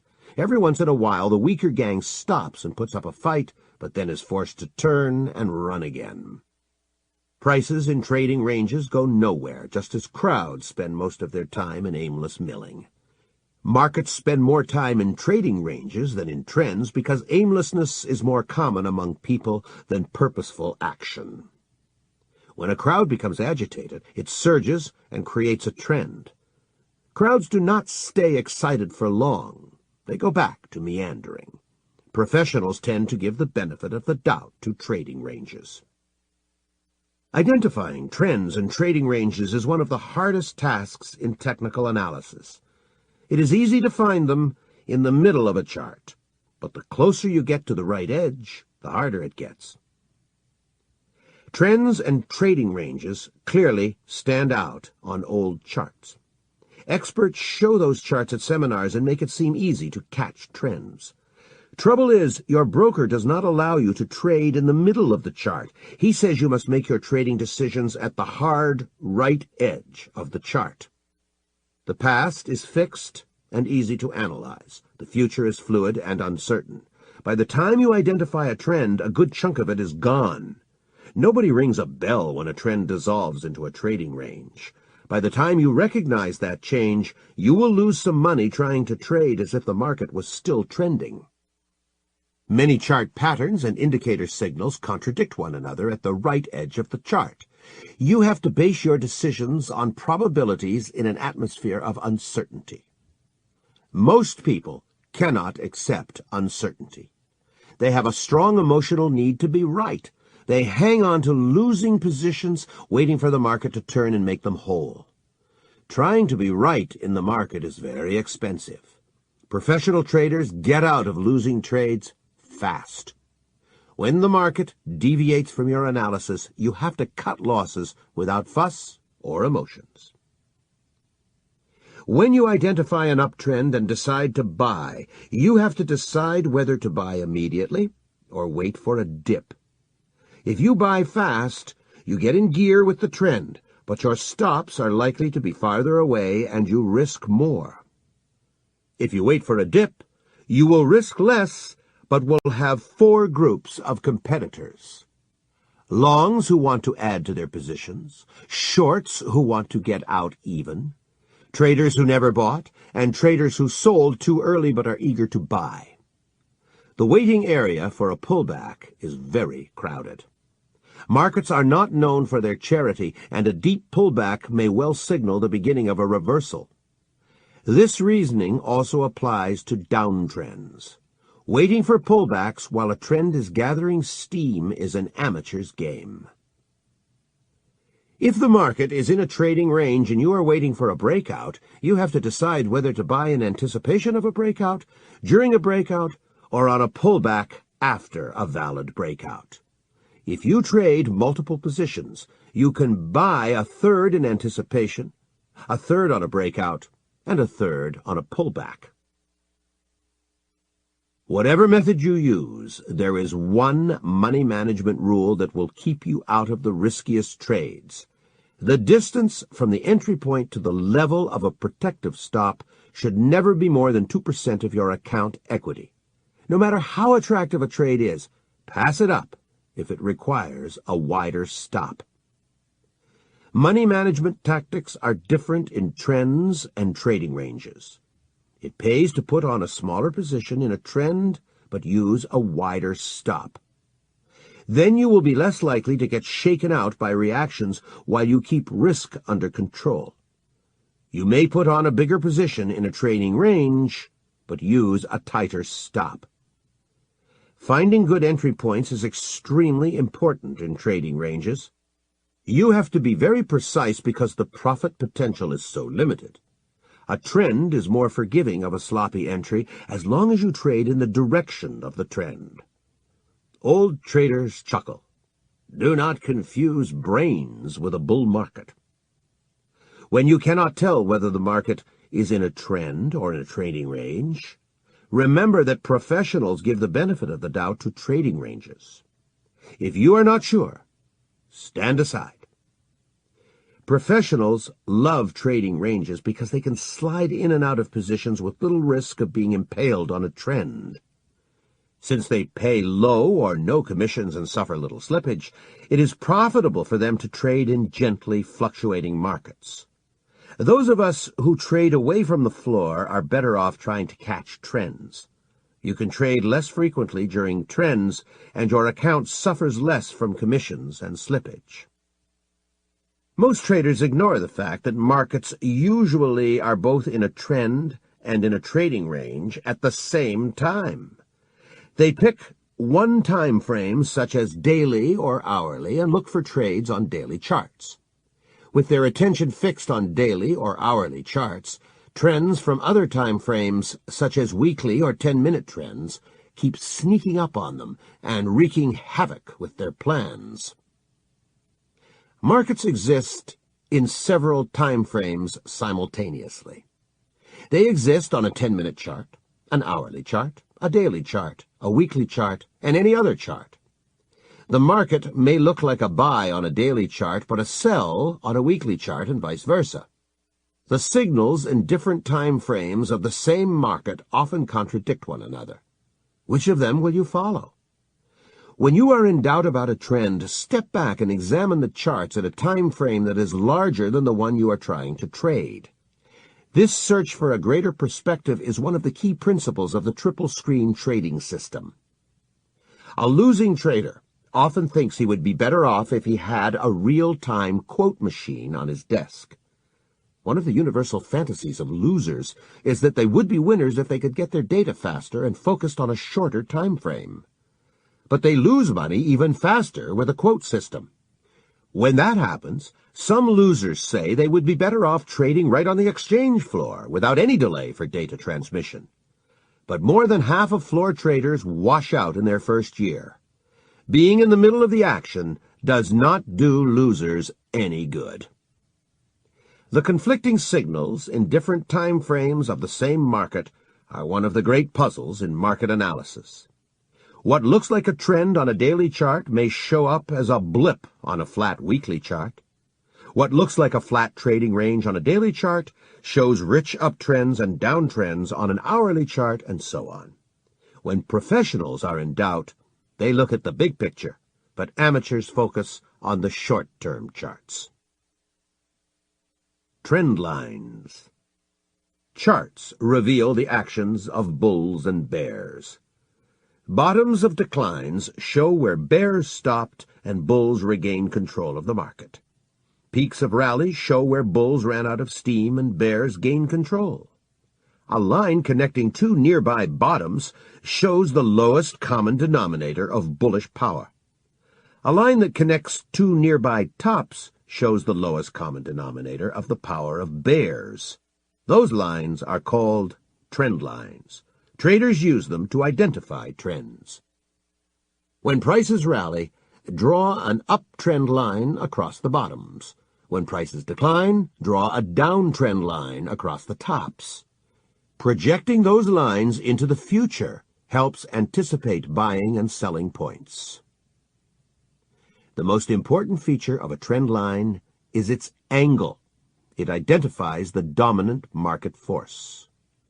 When a trend line points up, it shows that bulls are in control. Then it pays to buy with a protective stop below the trend line. When a trend line points down, it shows that bears are in control. Then it pays to sell short and protect your position with a stop above the trend line. Most chartists draw a trend line through extreme high and low points, but it is better to draw it through the edges of congestion areas. Those edges show where the majority of traders have reversed direction. Technical analysis is poll-taking, and poll-takers want to track opinions of masses, not of a few extremists. Drawing trend lines through the edges of congestion areas is somewhat subjective. You have to watch out for the temptation to slant your ruler. Panic dumping by bulls at the bottoms and panic covering by bears at the tops create extremes, which appear as long tails on the charts.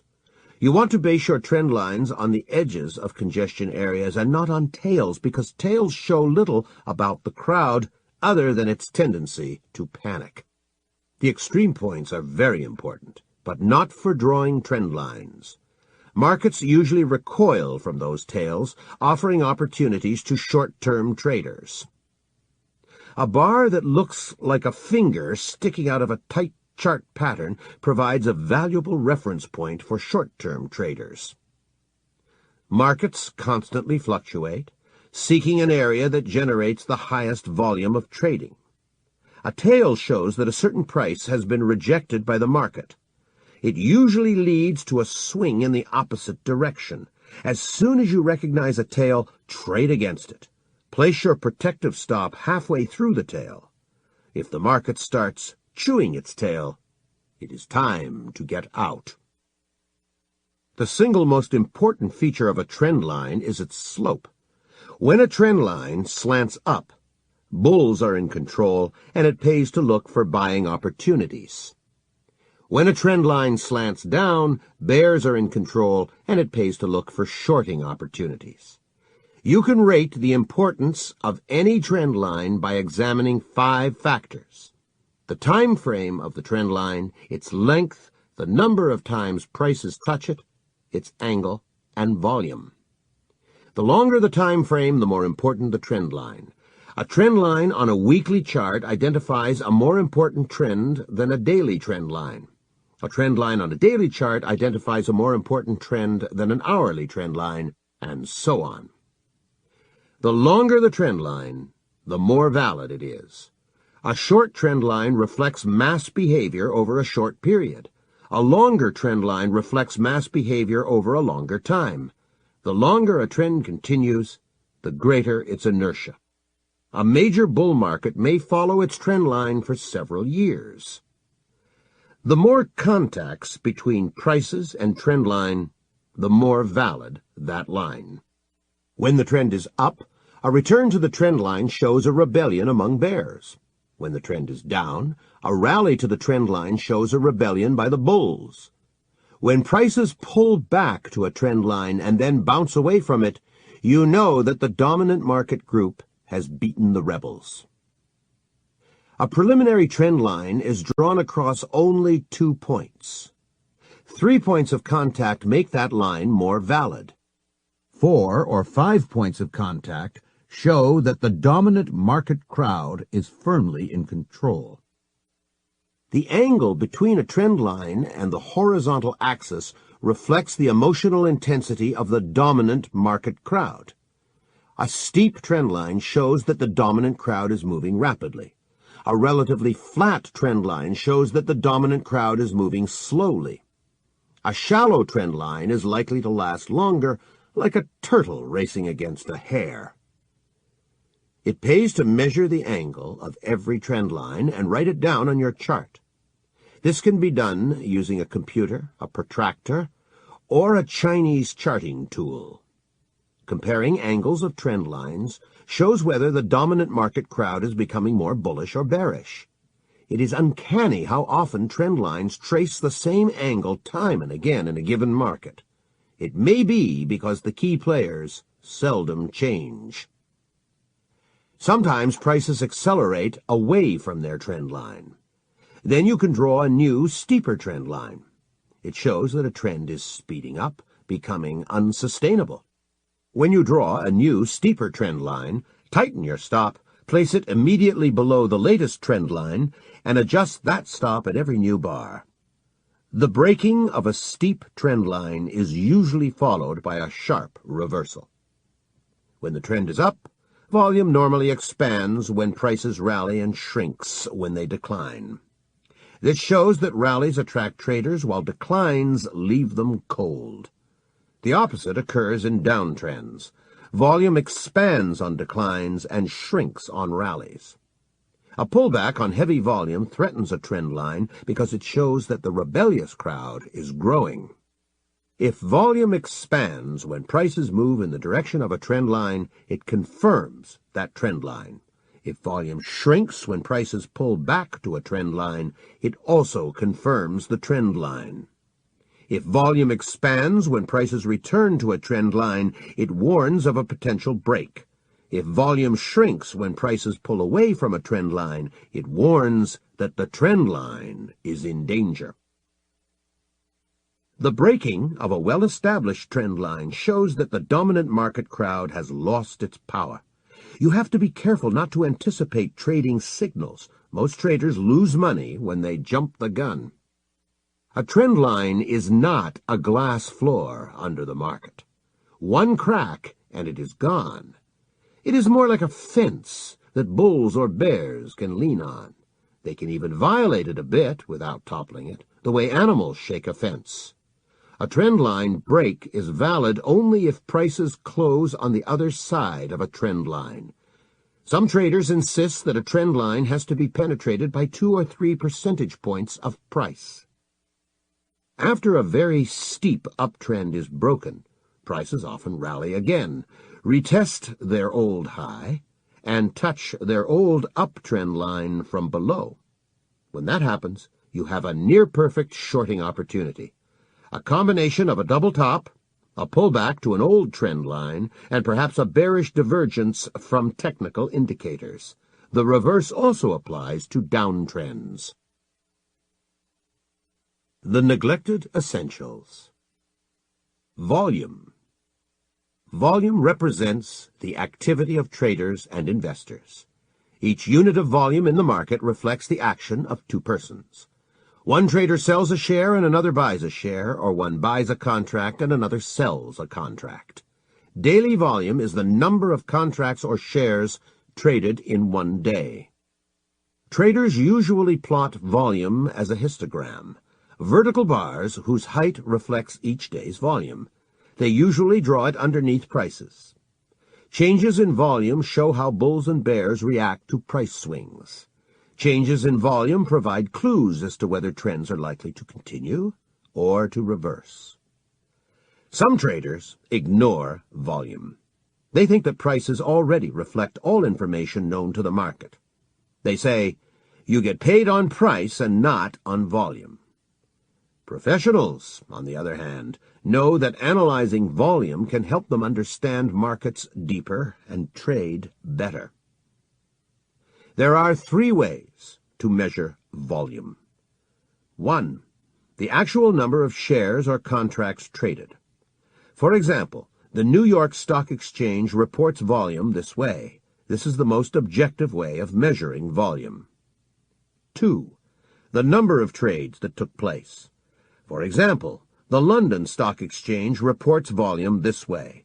This method is less objective because it does not distinguish between a 100-share trade and a 5,000-share trade. 3. Tick volume is the number of price changes during a selected time, such as 10 minutes or an hour. It is called tick volume because most changes equal 1 tick. Most futures exchanges in the United States do not report intraday volume, and day traders use tick volume as its proxy. Volume reflects the degree of financial and emotional involvement, as well as pain, of market participants. A trade begins with a financial commitment by 2 persons. The decision to buy or sell may be rational, but the act of buying or selling creates an emotional commitment in most people.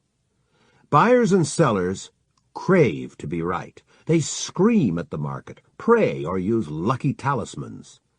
Volume reflects the degree of emotional involvement among traders. Each tick takes money away from losers and gives it to winners. When prices rise, longs make money and shorts lose. When prices fall, shorts gain and longs lose. Winners feel happy and elated, while losers feel depressed and angry.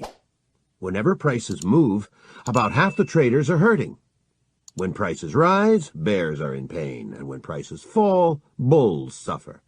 The greater the increase in volume, the more pain in the market. You can lose a great deal of money in a sleepy market, such as corn, where a 1-cent move costs only $50. If corn goes against you just a few cents a day, the pain is easy to tolerate.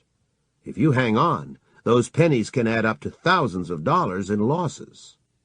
Sharp moves, on the other hand, make losers cut their losses in a panic. Once weak hands get shaken out, the market is ready to reverse. Trends can last for a long time on moderate volume, but can expire after a burst of volume. Who buys from a trader who sells his losing long position?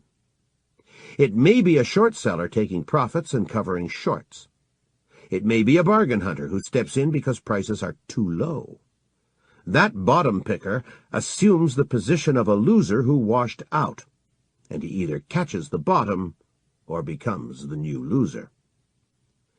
Who sells to a trader who buys to cover his losing short position?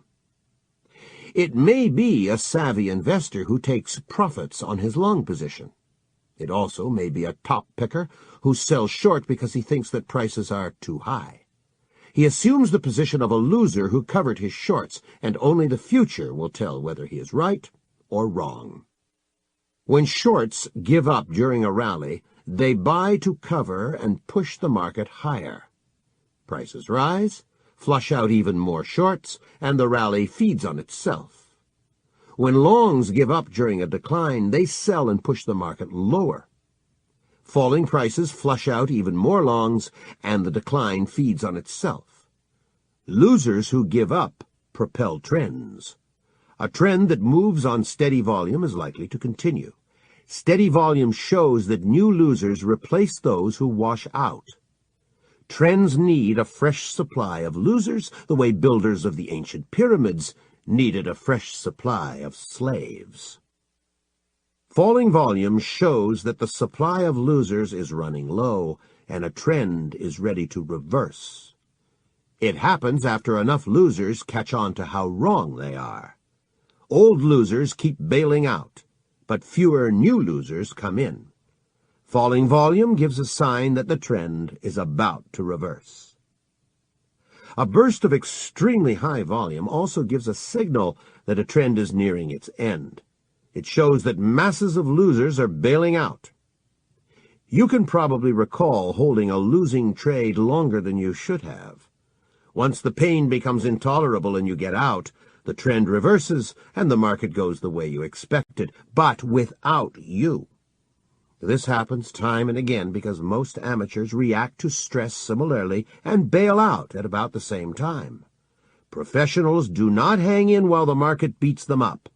They close out losing trades fast and reverse or wait on the sidelines ready to re-enter. Volume usually stays low in trading ranges because there is relatively little pain. People feel comfortable with small price changes, and trendless markets seem to drag on forever. A breakout is often marked by a dramatic increase in volume because losers run for the exits. A breakout on low volume shows little emotional commitment to a new trend. It indicates that prices are likely to return into their trading range. Rising volume during a rally shows that more buyers and short sellers are pouring in. Buyers are eager to buy even if they have to pay up, and shorts are eager to sell to them. Rising volume shows that losers who leave are being replaced by a new crop of losers. When volume shrinks during a rally, it shows that bulls are becoming less eager, while bears are no longer running for cover. The intelligent bears have left long ago, followed by weak bears who could not take the pain. Falling volume shows that fuel is being removed from the uptrend, and it is ready to reverse. When volume dries up during a decline, it shows that bears are less eager to sell short, while bulls are no longer running for the exits. The intelligent bulls have sold long ago, and the weak bulls have been shaken out. Falling volume shows that the remaining bulls have a higher level of pain tolerance. Perhaps they have deeper pockets, or bought later in the decline, or both. Falling volume identifies an area in which a downtrend is likely to reverse. This reasoning applies to long and short time frames. As a rule of thumb, if today's volume is higher than yesterday's volume, then today's trend is likely to continue. The terms high volume and low volume are relative. What is low for IBM is high for Apple Computer, while what is low for gold is high for platinum, and so on. As a rule of thumb, high volume for any given market is at least 25% above average for the past 2 weeks, and low volume is at least 25% below average. 1. High volume confirms trends. If prices rise to a new peak and volume reaches a new high, then prices are likely to retest or exceed that peak. 2. If the market falls to a new low and the volume reaches a new high, that bottom is likely to be retested or exceeded. A climax bottom is almost always retested on low volume, offering an excellent buying opportunity. 3. If volume shrinks while a trend continues, that trend is ripe for a reversal. When a market rises to a new peak on lower volume than its previous peak, look for a shorting opportunity. This technique does not work as well at market bottoms because a decline can persist on low volume. There is a saying on Wall Street, it takes buying to put stocks up, but they can fall of their own weight. 4. Watch volume during reactions against the trend. When an uptrend is punctuated by a decline, volume often picks up in a flurry of profit-taking. When the dip continues but volume shrinks, it shows that bulls are no longer running or that selling pressure is spent. When volume dries up, it shows that the reaction is nearing an end and the uptrend is ready to resume. This identifies a good buying opportunity. Major downtrends are often punctuated by rallies which begin on heavy volume. Once weak bears have been flushed out, volume shrinks and gives a signal to sell short. Open interest. Open interest is the number of contracts held by buyers or owed by short sellers in a given market on a given day. It shows the number of existing contracts. Open interest equals either a total long or a total short position. Stock market shares are traded for as long as a company stays in business as a separate unit. Futures and options traders, on the other hand, deal in contracts for a future delivery that expire at a set time. A futures or options buyer who wants to accept delivery and a seller who wants to deliver have to wait until the first notice day. This waiting period ensures that the numbers of contracts that are long and short are always equal. In any case, Very few futures and options traders plan to deliver or to accept delivery. Most traders close out their positions before the first notice day. Open interest rises or falls depending on whether new traders enter the market or old traders exit it. Open interest rises only when a new buyer and a new seller enter the market. Their trade creates a new contract. Open interest falls when a trader who is long trades with someone who is short. When both of them close out their positions, open interest falls by one contract because one contract disappears. If a new bull buys from an old bull who is getting out of his long position, open interest remains unchanged.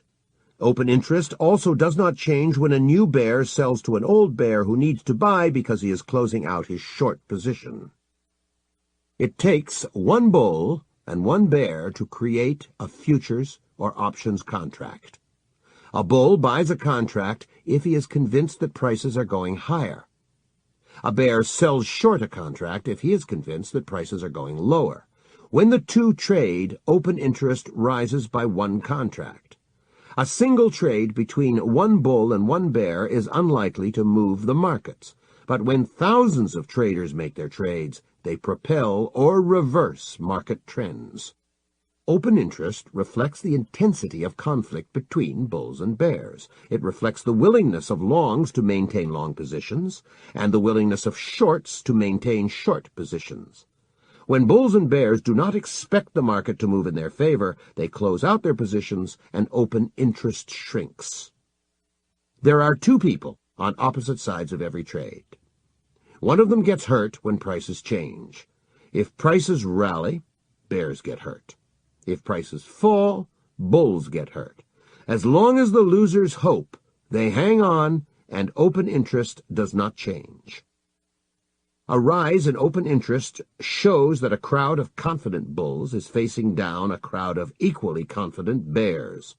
It points to a growing disagreement between the two camps. One group is sure to lose, but as long as potential losers keep pouring in, the trend will continue. These ideas have been clearly put forth in L.D. Belleville's classic book, Charting Commodity Market Price Behavior. Bulls and bears keep adding to their positions as long as they strongly disagree about the future course of prices. It takes conviction and disagreement to maintain a trend. Rising open interest shows that the supply of losers is growing and the current trend is likely to persist. If open interest increases during an uptrend, it shows that longs are buying while bears are shorting because they believe that the market is too high. They are likely to run for cover when the uptrend puts a squeeze on them, and their buying will propel prices higher.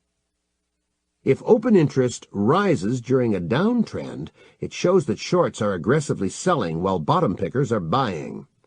Those bargain hunters are likely to bail out when falling prices hurt them, and their selling will push prices even lower. An increase in open interest gives a green light to the existing trend.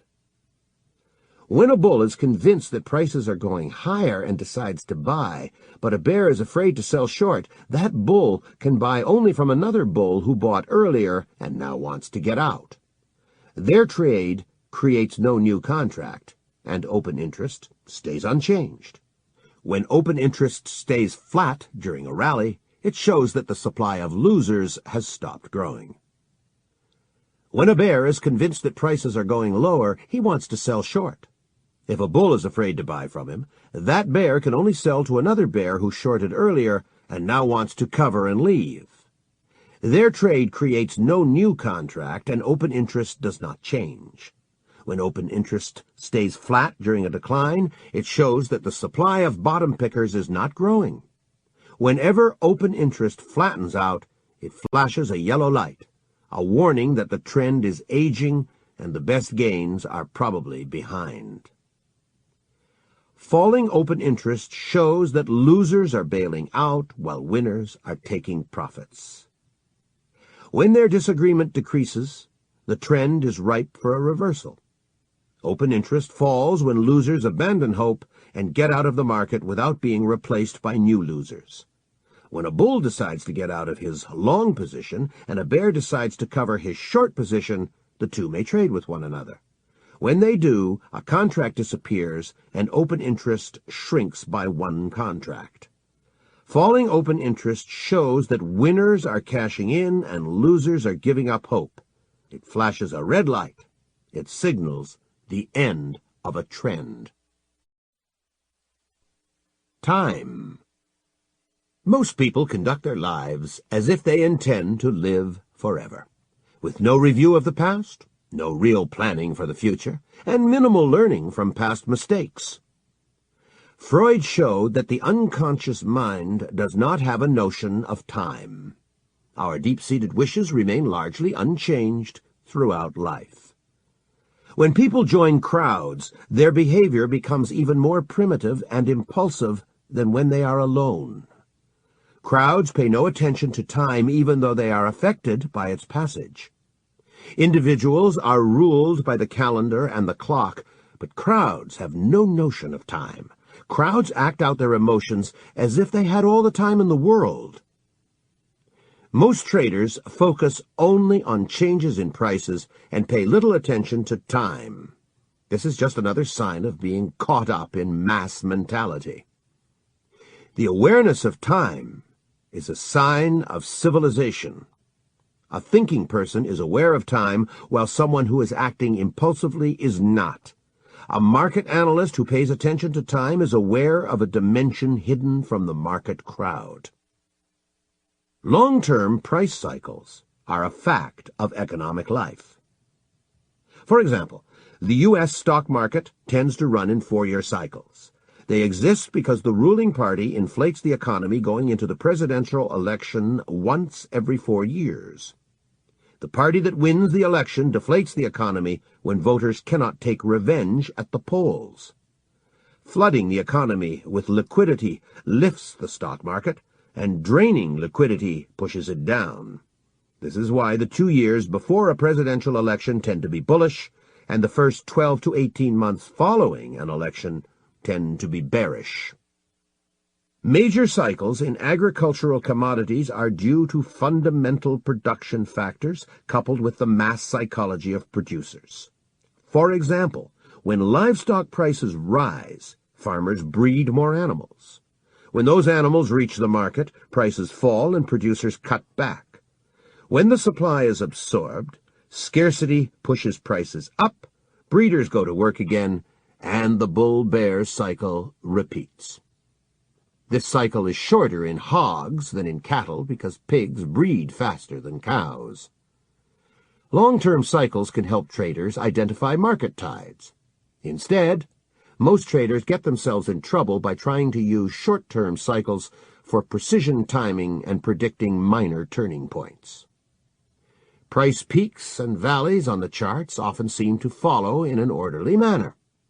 Traders reach for a pencil and a ruler, measure distances between neighboring peaks, and project them into the future to forecast the next top.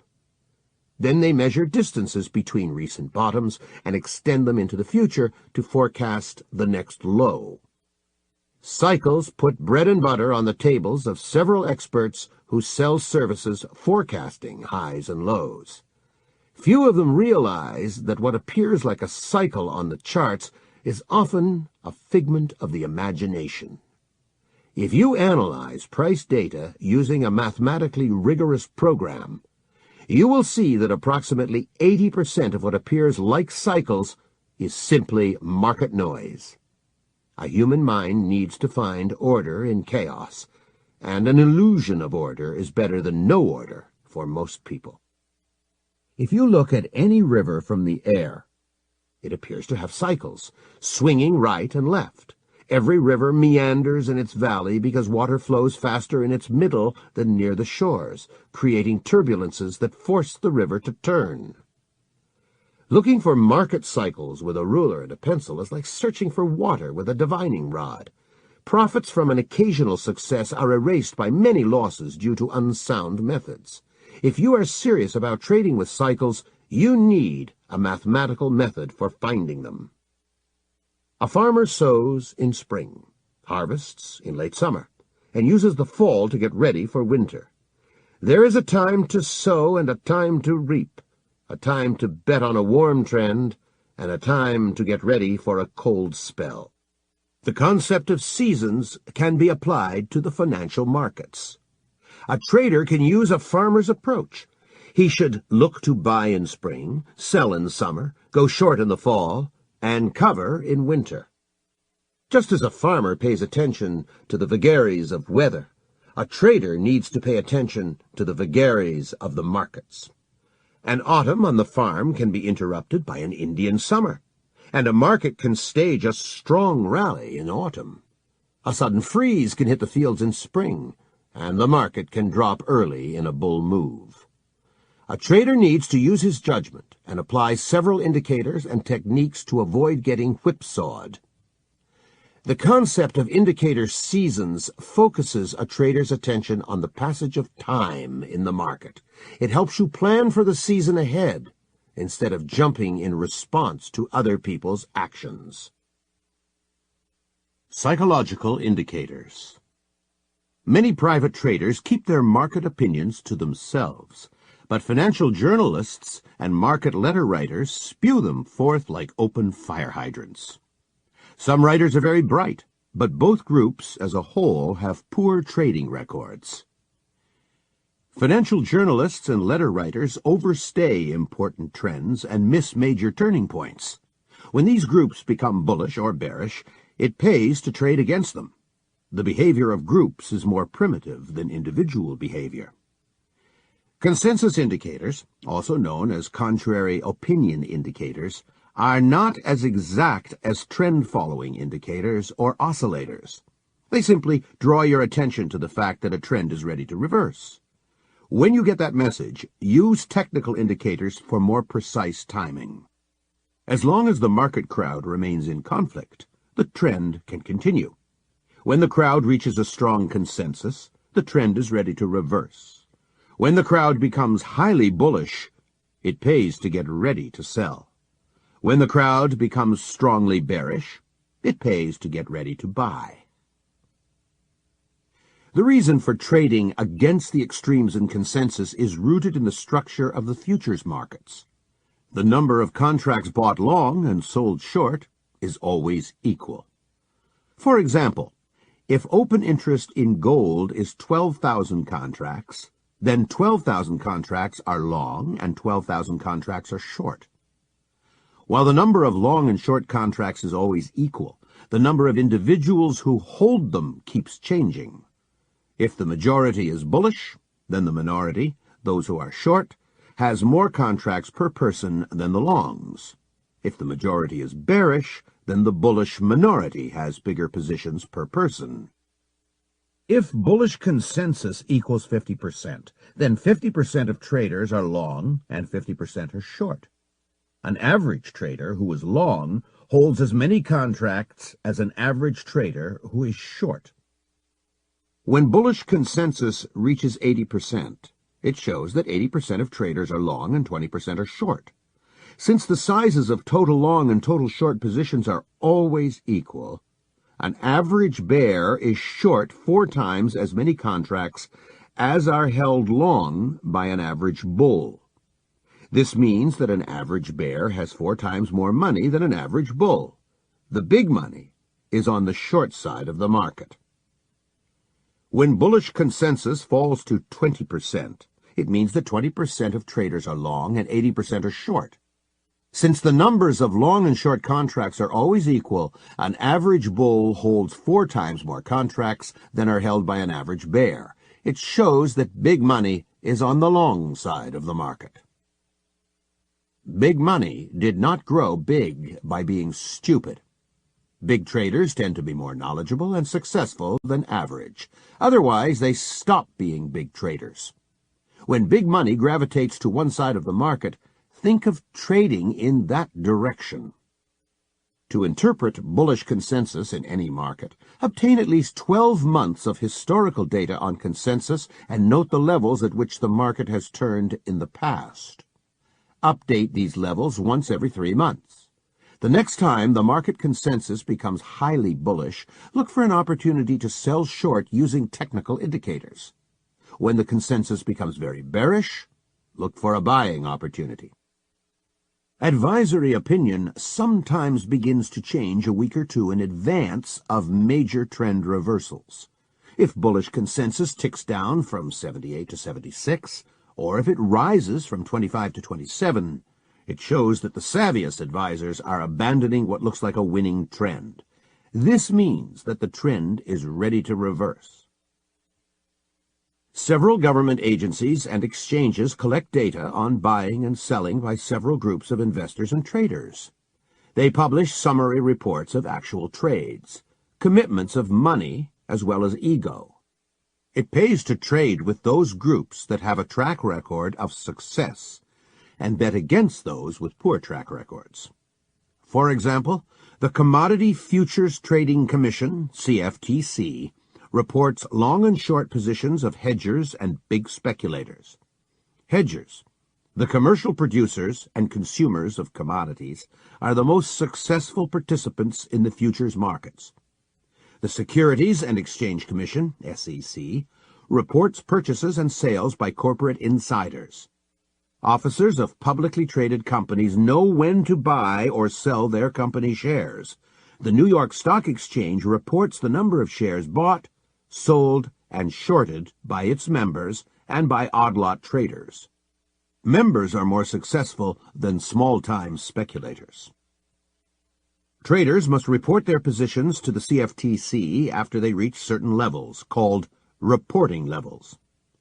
At the time of this writing, if you are long or short 100 contracts of corn or 300 contracts of the S&P 500 futures, the CFTC classifies you as a big speculator. Brokers send reports on positions that reach reporting levels to the CFTC. It compiles them and releases summaries once every 2 weeks. The CFTC also sets up the maximum number of contracts, called position limits, that a speculator is allowed to hold in any given market.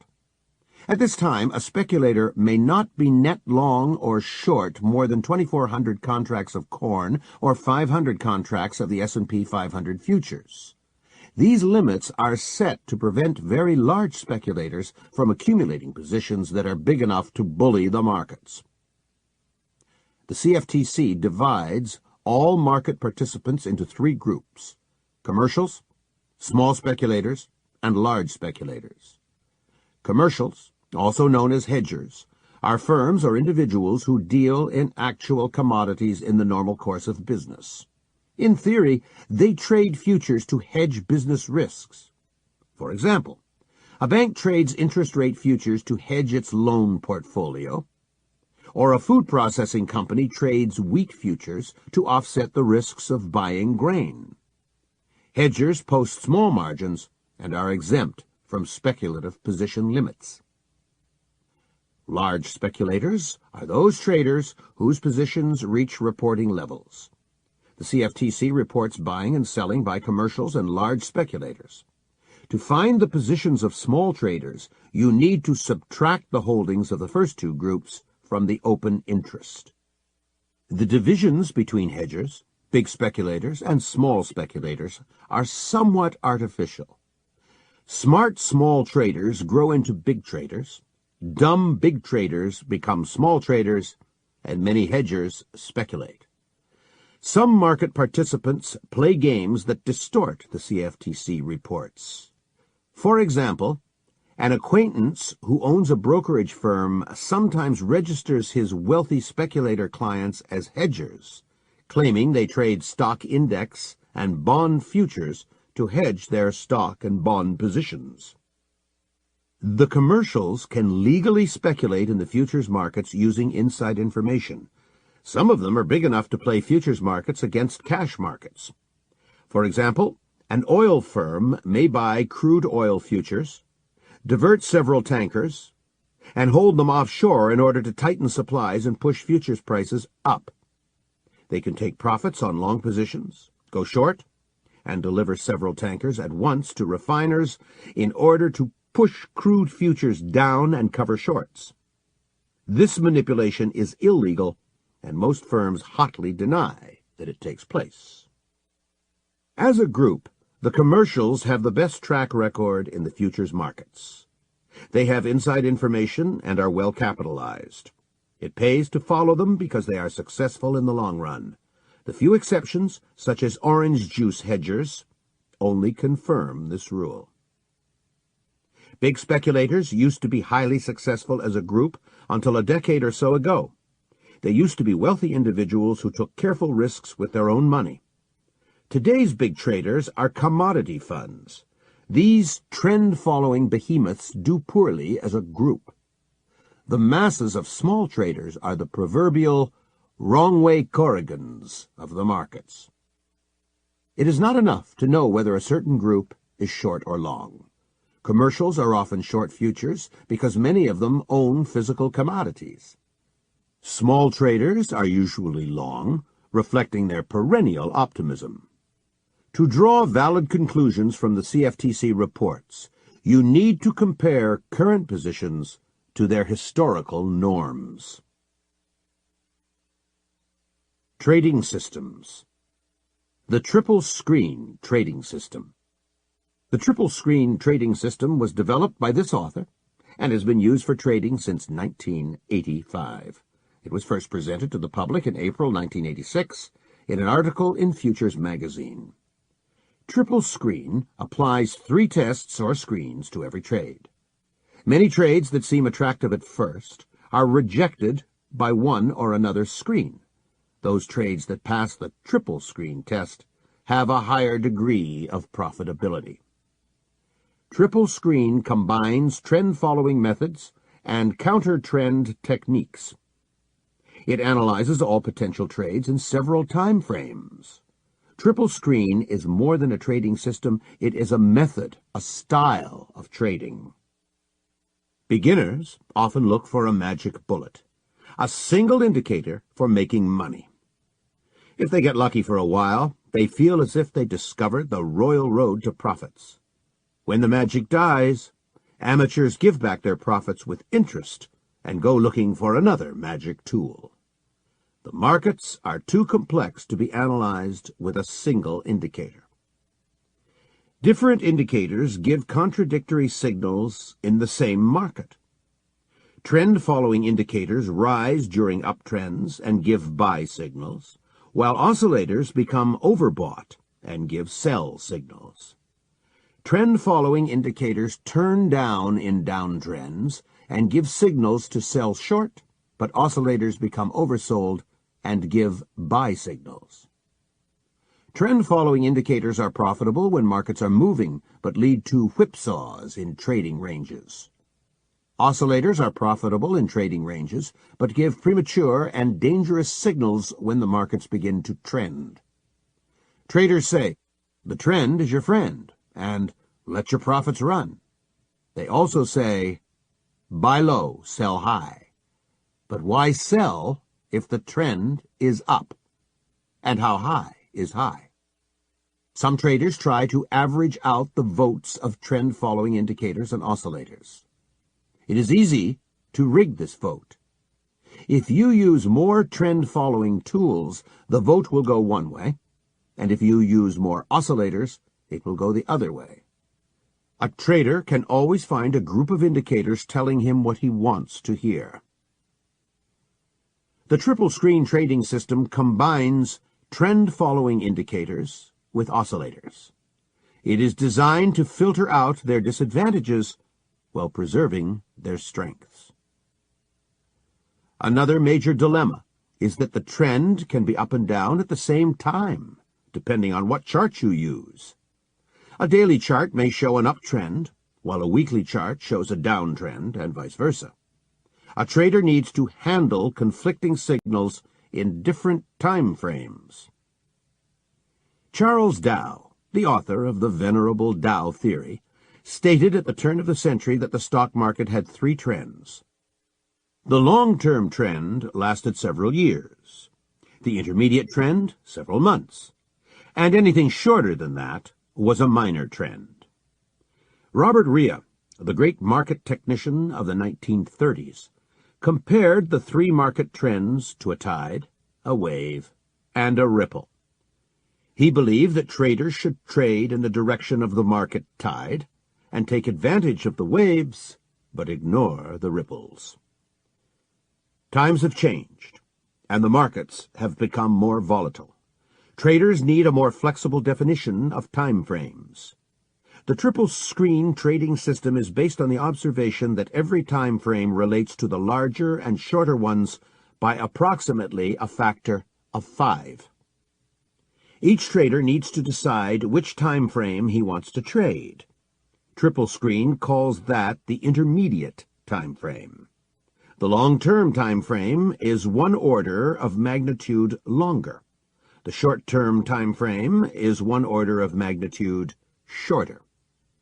For example, if you want to carry a trade for several days or weeks, then your intermediate time frame will be defined by the daily charts. Weekly charts are one order of magnitude longer, and they determine the long-term time frame. Hourly charts are one order of magnitude shorter, and they determine the short-term time frame. Day traders who hold their positions for less than an hour can use the same principle.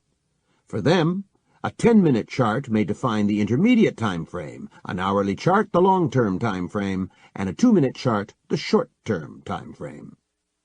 Triple screen demands that you examine the long-term chart first.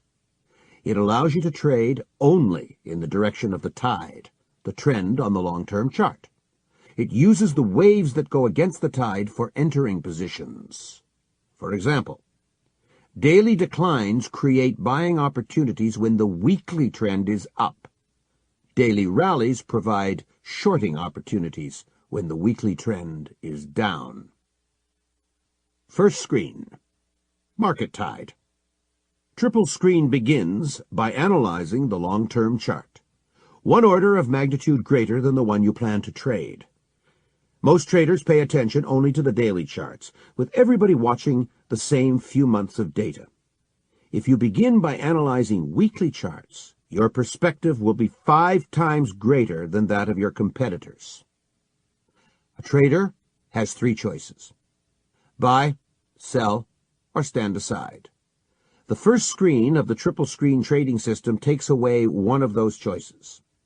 It acts as a censor who permits you only to buy or stand aside during major uptrends. It allows you only to sell short or stand aside during major downtrends. You have to swim with the tide or stay out of the water. Second screen, market wave. The second screen identifies the wave that goes against the tide. When the weekly trend is up, daily declines point to buying opportunities. When the weekly trend is down, daily rallies point to shorting opportunities. The second screen applies oscillators to the daily charts in order to identify deviations from the weekly trend. Oscillators give buy signals when markets decline and sell signals when markets rise. The second screen of the triple screen trading system allows you to take only those daily signals that point in the direction of the weekly trend. Third screen, intraday breakout. The first screen of the triple screen trading system identifies market tide on a weekly chart. The second screen identifies a wave that goes against that tide on a daily chart. The third screen identifies the ripples in the direction of the tide. It uses intraday price action to pinpoint entry points. The third screen does not require a chart or an indicator. It is a technique for entering the market after the first and second screens gave a signal to buy or sell short. The third screen is called a trailing buy-stop technique in uptrends and a trailing sell-stop technique in downtrends. When the weekly trend is up and the daily trend is down, trailing buy-stops catch upside breakouts. When the weekly trend is down and the daily trend is up, trailing sell-stops catch downside breakouts. When the weekly trend is up and a daily oscillator declines, it activates a trailing buy-stop technique. Place a buy order 1 tick above the high of the previous day. If prices rally, you will be stopped in long automatically when the rally takes out the previous day's high. If prices continue to decline, your buy stop will not be touched. Lower your buy order the next day to the level 1 tick above the latest price bar. Keep lowering your buy stop each day until stopped in, or until the weekly indicator reverses and cancels its buy signal. When the weekly trend is down, wait for a rally in a daily oscillator to activate a trailing sell-stop technique. Place an order to sell short 1 tick below the latest bar's low. As soon as the market turns down, you will be stopped in on the short side. If the rally continues, keep raising your sell order daily. The aim of a trailing sell-stop technique is to catch an intraday downside breakout from a daily uptrend in the direction of a weekly downtrend. Proper money management is essential for successful trading. A disciplined trader cuts his losses short and outperforms a loser who keeps hanging on and hoping. The triple screen trading system calls for placing very tight stops. As soon as you buy, place a stop-loss order 1 tick below the low of the trade day or the previous day, whichever is lower. Once you sell short, place a protective stop-loss 1 tick above the high of the trade day or the previous day, whichever is higher. Move your stop to a break-even level as soon as the market moves in your favor. Afterwards, the rule of thumb is to move your stop to protect approximately 50% of paper profits. The reason for using such tight stops is that triple screen trades only in the direction of the tide. If a trade does not work out fast, it is a sign that something is fundamentally changing below the surface of the market. Then it is better to run fast. The first loss is the best loss. It allows you to re-examine the market from the safety of the sidelines. Conservative traders should go long or short on the first signal of the triple screen trading system and stay with that position until the major trend reverses or until stopped out. Active traders can use each new signal from the daily oscillator for pyramiding the original position. A position trader should try and stay with a trade until the weekly trend reverses. A short-term trader may take profits using signals from the second screen. For example, if a trader is long and force index becomes positive or stochastic rises to 70%, he may sell and take profits, then look for another buying opportunity. The triple screen trading system combines different time frames and several types of indicators. It uses a trend-following indicator with the long-term charts and a short-term oscillator with the intermediate charts. It uses special entry techniques for buying or selling short. It also uses tight money management rules. Channel trading systems. Prices often flow in channels, the way rivers flow in valleys. When a river touches the right edge of its valley, it turns left. When a river touches the left rim of its valley, it turns right. When prices rally, they often seem to stop at an invisible ceiling. When they fall, they often seem to hit an invisible floor. Channels help traders identify buying and selling opportunities and avoid bad trades. Channels parallel to trend lines are useful for long-term analysis, especially on the weekly charts. Channels around moving averages are useful for short-term analysis, especially on daily and intraday charts. Channels whose width depends on volatility are good for catching early stages of major new trends. Support is where buyers buy with greater intensity than sellers sell. Resistance is where sellers sell with greater intensity than buyers buy. Channels show where to expect support and resistance in the future. A channel slope identifies a market's trend. When a channel lies flat, You may trade all swings within its walls. When a channel rises, it pays to trade only from the long side, buying at the lower wall and selling at the upper wall. When a channel declines, it pays to trade only from the short side, shorting at the upper channel wall and covering at the lower wall. When prices rise above the average consensus of value, sellers see an opportunity to take profits on long positions or go short. When they overpower the bulls, prices decline. When prices fall below the moving average, bargain hunters step in. Their buying and short covering by bears lift prices, and the cycle repeats. When prices are near their moving average, the market is fairly valued.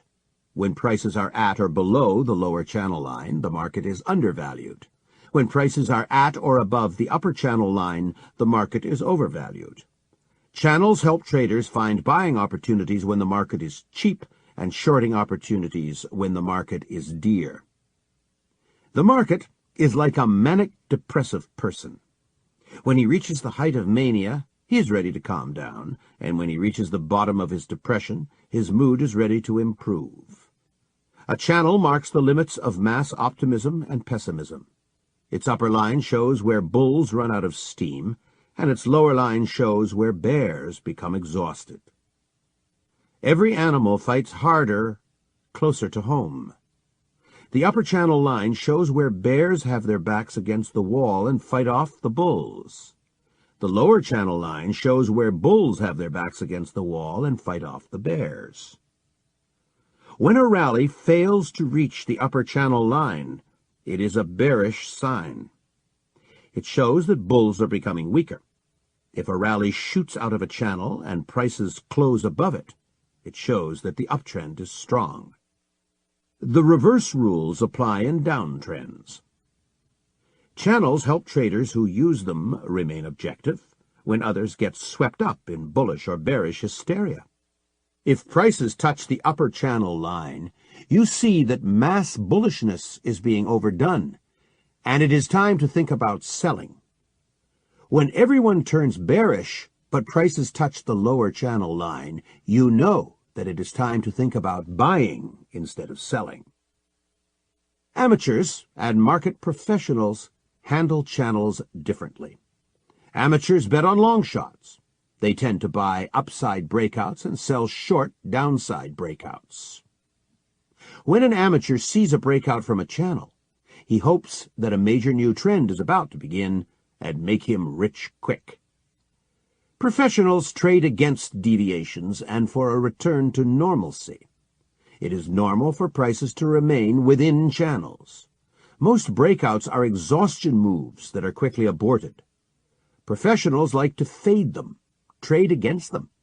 They sell short as soon as an upside breakout stalls and buy when a downside breakout stops reaching new lows. Breakouts can produce spectacular gains for amateurs when a major new trend blows out of a channel. Amateurs occasionally win, but it pays to trade with the professionals. Most breakouts are false and are followed by reversals. Risk management. Trading is so exciting that it often makes amateurs feel high. A trade for them is like a ticket to a movie or a professional ball game.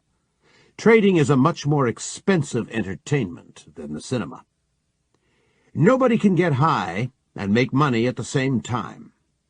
Emotional trading is the enemy of success.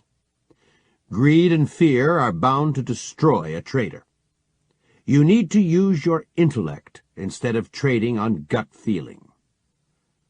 A trader who gets giddy from profits is like a lawyer who starts counting cash in the middle of a trial. A trader who gets upset at losses is like a surgeon who faints at the sight of blood. A real professional does not get too excited about wins or losses. The goal of a successful professional in any field is to reach his personal best, to become the best doctor, the best lawyer, or the best trader. Money flows to them almost as an afterthought. You need to concentrate on trading right and not on the money. Each trade has to be handled like a surgical procedure, seriously, soberly, without sloppiness or shortcuts. Emotional traders want certain gains and turn down profitable wagers that involve uncertainty. They go into risky gambles to avoid taking certain losses. It is human nature to take profits quickly and postpone taking losses. Irrational behavior increases when people feel under pressure. Emotional trading destroys losers. If you review your trading records, you will see that the real damage to your account was done by a few large losses or by long strings of losses while trying to trade your way out of a hole. Good money management would have kept you out of the hole in the first place.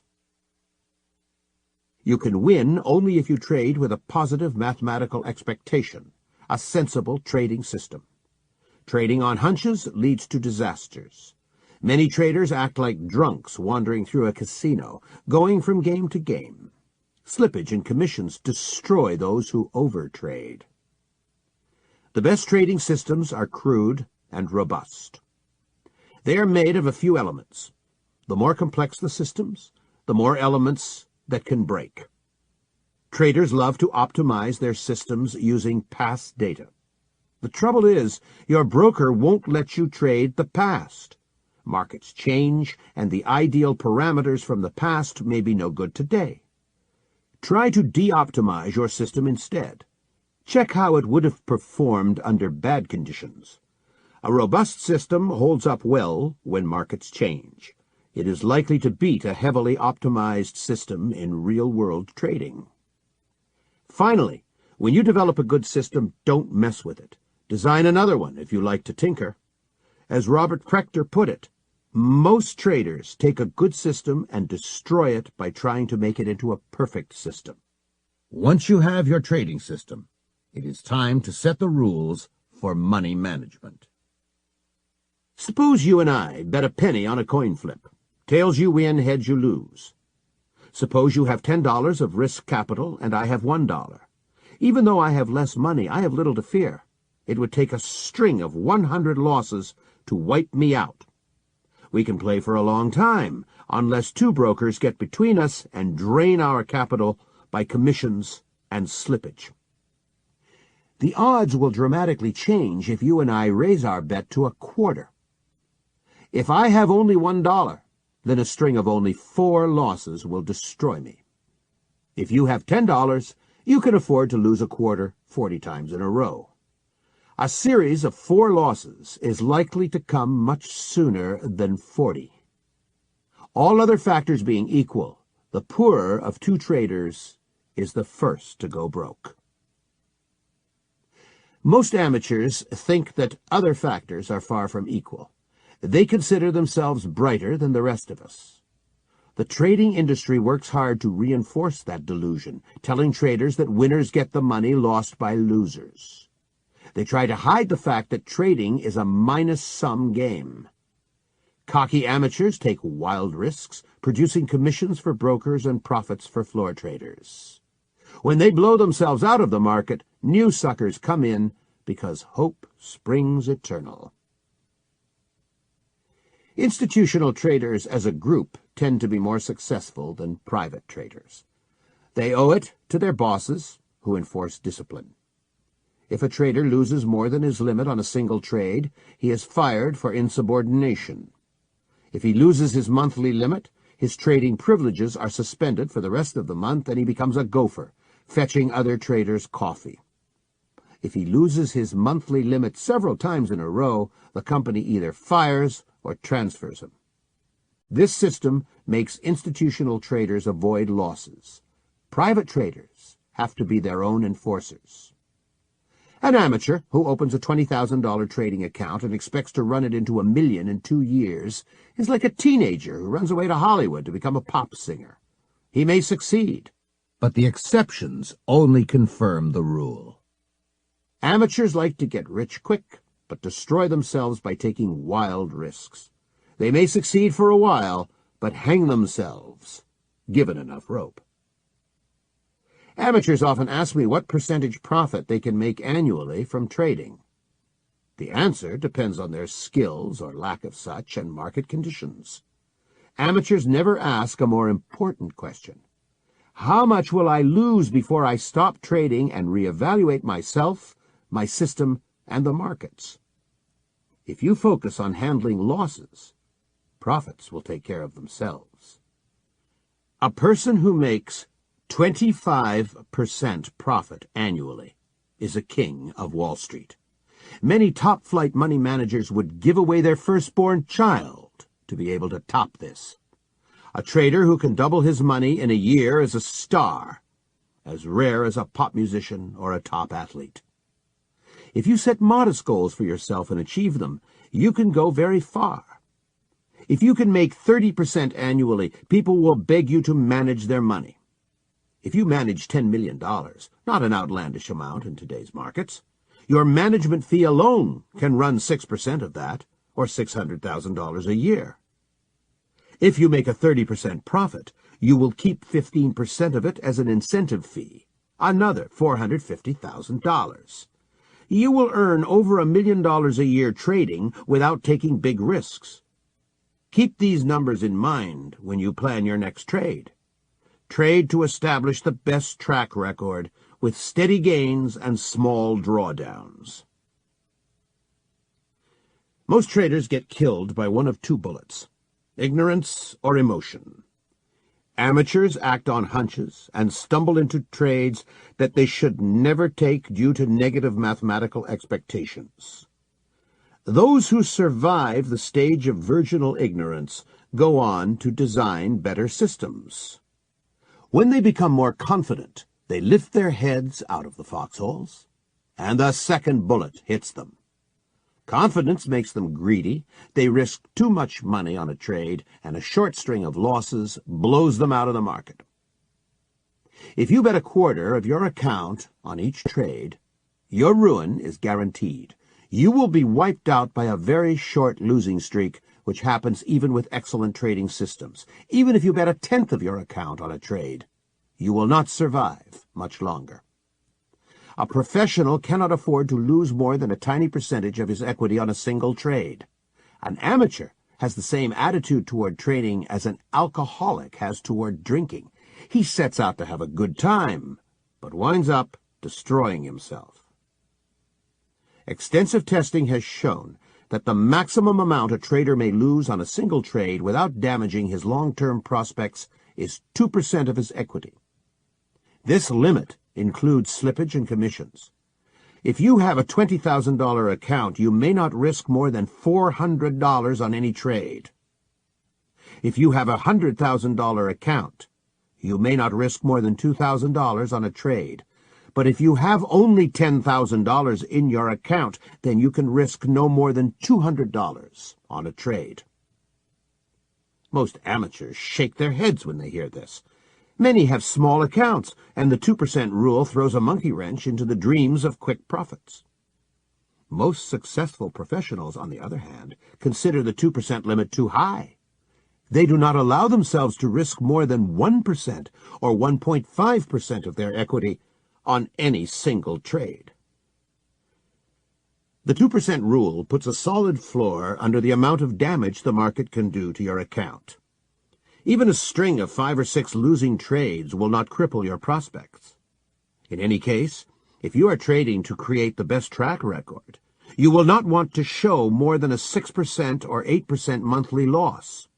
When you hit that limit, stop trading for the rest of the month. Use this cooling-off period to re-examine yourself, your methods, and the markets. The 2% rule keeps you out of riskier trades. When your system gives an entry signal, check to see where to place a logical stop. If that would expose more than 2% of your account equity, pass up that trade. It pays to wait for trades that allow very close stops. Waiting for them reduces the excitement of trading, but enhances profit potential. You choose which of the two you really want. The 2% rule helps you decide how many contracts to trade. For example, if you have $20,000 in your account, you may risk up to $400 per trade.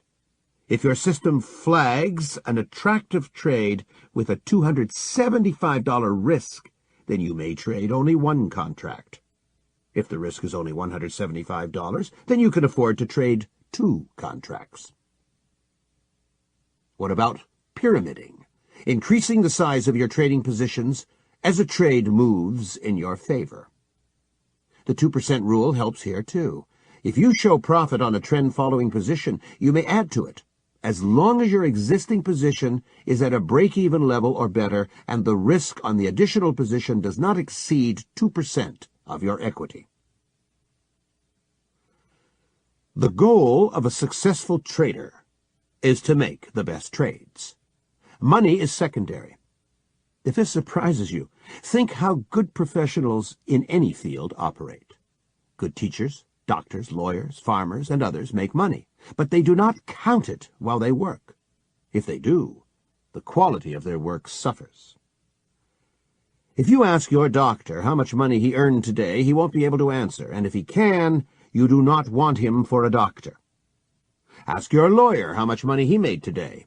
He may have a general idea that he put in some billable hours, but not exactly how many dollars he made.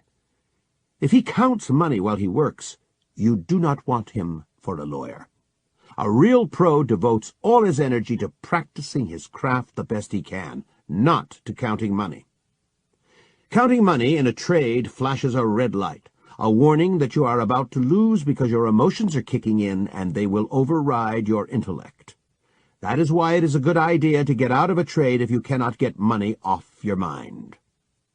Concentrate on quality, on finding trades that make sense, and having a money management plan that puts you in control. Focus on finding good entry points and avoid gambles.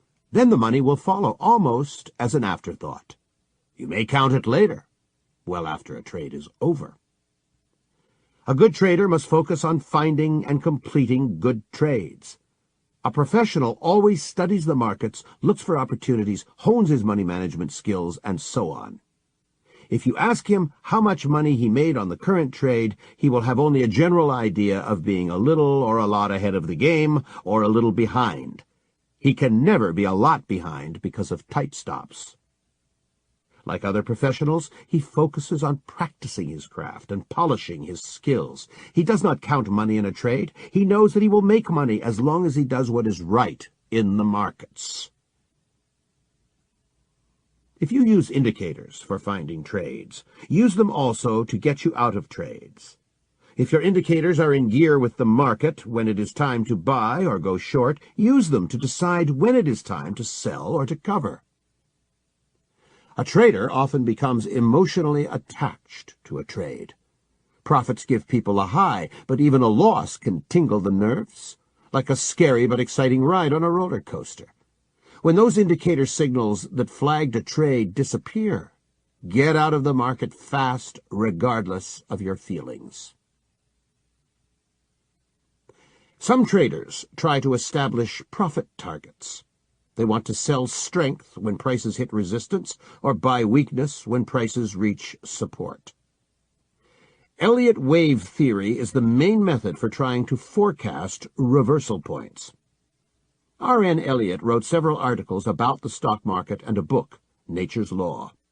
He believed that every movement in the stock market could be broken into waves, smaller waves, and subwaves. Those waves explained every turning point and occasionally allowed him to make correct predictions. Those analysts who sell advisory services based on Elliott's methods always come up with so-called alternate counts. They explain everything in hindsight, but are not reliable in dealing with the future. Fibonacci numbers and their ratios, especially 1.618, 2.618, and 4.236, express many relationships in nature. As Trudy Garland writes in her lucid book, Fascinating Fibonacci's, these numbers express the ratios between the diameters of neighboring spirals in a seashell and in a galaxy, the number of seeds in the adjacent rows of a sunflower, and so on. Elliott was the first to point out that these relationships also apply to the financial markets. Tony Plummer describes in his book, Forecasting Financial Markets, how he uses Fibonacci ratios to decide how far a breakout from a trading range is likely to carry. He measures the height of a trading range, trades in the direction of a breakout, and then looks for reversal targets by multiplying the height of the range by Fibonacci numbers. Experienced traders combine profit targets with other technical studies. They look for indicator signals at the projected turning points. If indicators diverge from a trend that is approaching a target, it reinforces the signal to get out. Trading on targets alone can be a tremendous ego boost, but the markets are too complex to be handled with a few simple numbers. Setting stops. Serious traders place stops the moment they enter a trade. As time passes, stops need to be adjusted to reduce the amount of money at risk and to protect a bigger chunk of profit. Stops should be moved only one way, in the direction of the trade. We all like to hope that a trade will succeed, and a stop is a piece of reality that prevents traders from hanging on to empty hope. When you are long, you may keep your stops in place or raise them, but never lower them. When you are short, you may keep your stops in place or lower them, but never raise them. Cutting extra slack to a losing trade is a loser's game. If a trade is not working out, it shows that your analysis was flawed or the market has changed. Then it is time to run fast. Serious traders use stops the way sailors use ratchets, to take out the slack in their sails. Losers who move stops away from the market vote in favor of fantasy and against reality. Learning to place stops is like learning to drive defensively. Most of us learn the same techniques and we adjust them to fit our personal styles. The following are the basic rules for placing stops. 1. Stop-loss order. Place your stop the moment you enter a trade. Trading without a stop is like walking down Fifth Avenue in Manhattan without pants on. It can be done. I have seen people do it, but it is not worth the trouble. A stop will not protect you from a bad trading system. The best it can do is slow down the damage. A stop-loss order limits your risk, even though it does not always work. Sometimes prices gap through a stop. A stop is not a perfect tool, but it is the best defensive tool we have. When you go long, place your stop below the latest minor support level. When you go short, place a stop above the latest minor resistance. The parabolic system moves the stop in the direction of the trade depending on the passage of time and changes in prices. If you use the triple screen trading system, place your stop after entering a trade at the extreme of the past 2 days' range. Avoid all trades where a logical stop would expose more than 2% of your equity. This limit includes slippage and commissions. 2. Break-even order. The first few days in a trade are the hardest. You have done your homework, found a trade, and placed an order. It has been filled, and you placed a stop-loss order. There is not much else you can do. You are like a pilot strapped into his seat for takeoff. The engines are blasting at full power, but the speed is low, and there is no room to maneuver. Just sit back and trust your system. As soon as prices start to move in your favor, move your stop to a break-even level. When the takeoff is completed, your flight is at a safer stage. Now you get to choose between keeping your money or gaining more, instead of choosing between a loss and a gain. As a rule, prices have to move away from your entry point by more than the average daily range before you move your stop to a break-even level. It takes judgment and experience to know when to do it. When you move a stop to a break-even level, you increase the risk of a whipsaw. Amateurs often kick themselves for leaving money on the table. Many amateurs allow themselves only one entry into a trade. There is nothing wrong with re-entering a trade after getting stopped out, Professionals keep trying to get in until they get a good entry using tight money management. 3. Protect. Profit order. As prices continue to move in your favor, you have to protect your paper profits. Paper profit is real money. Treat it with the same respect as money in your wallet. Risk only a portion of it as the price of staying in the trade. If you are a conservative trader, apply the 2% rule to your paper profits. This protect profit order is a money stop, protecting your equity. Keep moving it in the direction of the trade so that no more than 2% of your growing equity is ever exposed. More aggressive traders use the 50% rule. If you follow it, half the paper profit is yours and half belongs to the market. You can mark the highest high reached in a long trade or the lowest low reached in a short trade and place your stop halfway between that point and your entry point. For example, if prices move 10 points in your favor, place a stop to protect 5 points of profit. If in doubt, use the parabolic system to help you adjust your stops. When you are not sure whether to stay in a trade or not, take profits and reevaluate the situation from the sidelines. There is nothing wrong with exiting and re-entering a trade. People think much more clearly when they have no money at risk. A trade does not end when you close out your position. You must analyze it and learn from it. Many traders throw their confirmation slips into a folder and go looking for the next trade. They miss an essential part of growing to become a professional trader: review and self-analysis. Have you identified a good trade? Which indicators were useful and which did not work? How good was your entry? Was the initial stop too far or too close? Why and by how much? Did you move your stop to a break-even level too early or too late? Were your protect profit stops too loose or too tight? Did you recognize the signals to exit a trade? What should you have done differently? What did you feel at the various stages of the trade? This analysis is an antidote against emotional trading. Ask yourself these and other questions and learn from your experiences.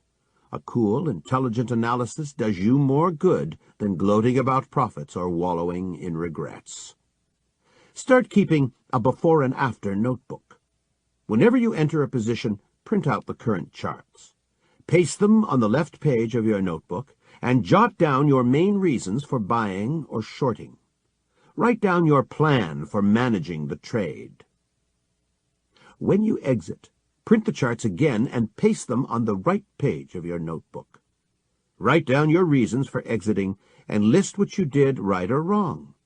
You will have a pictorial record of your trades and thoughts.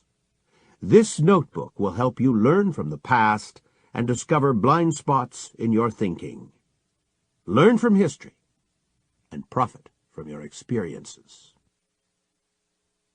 This is Richard Davidson for Wiley Audio. Thank you for listening. This audiobook is a co-production of Penton Overseas and Audio Scholar, and is based upon the book entitled Trading for a Living by Dr.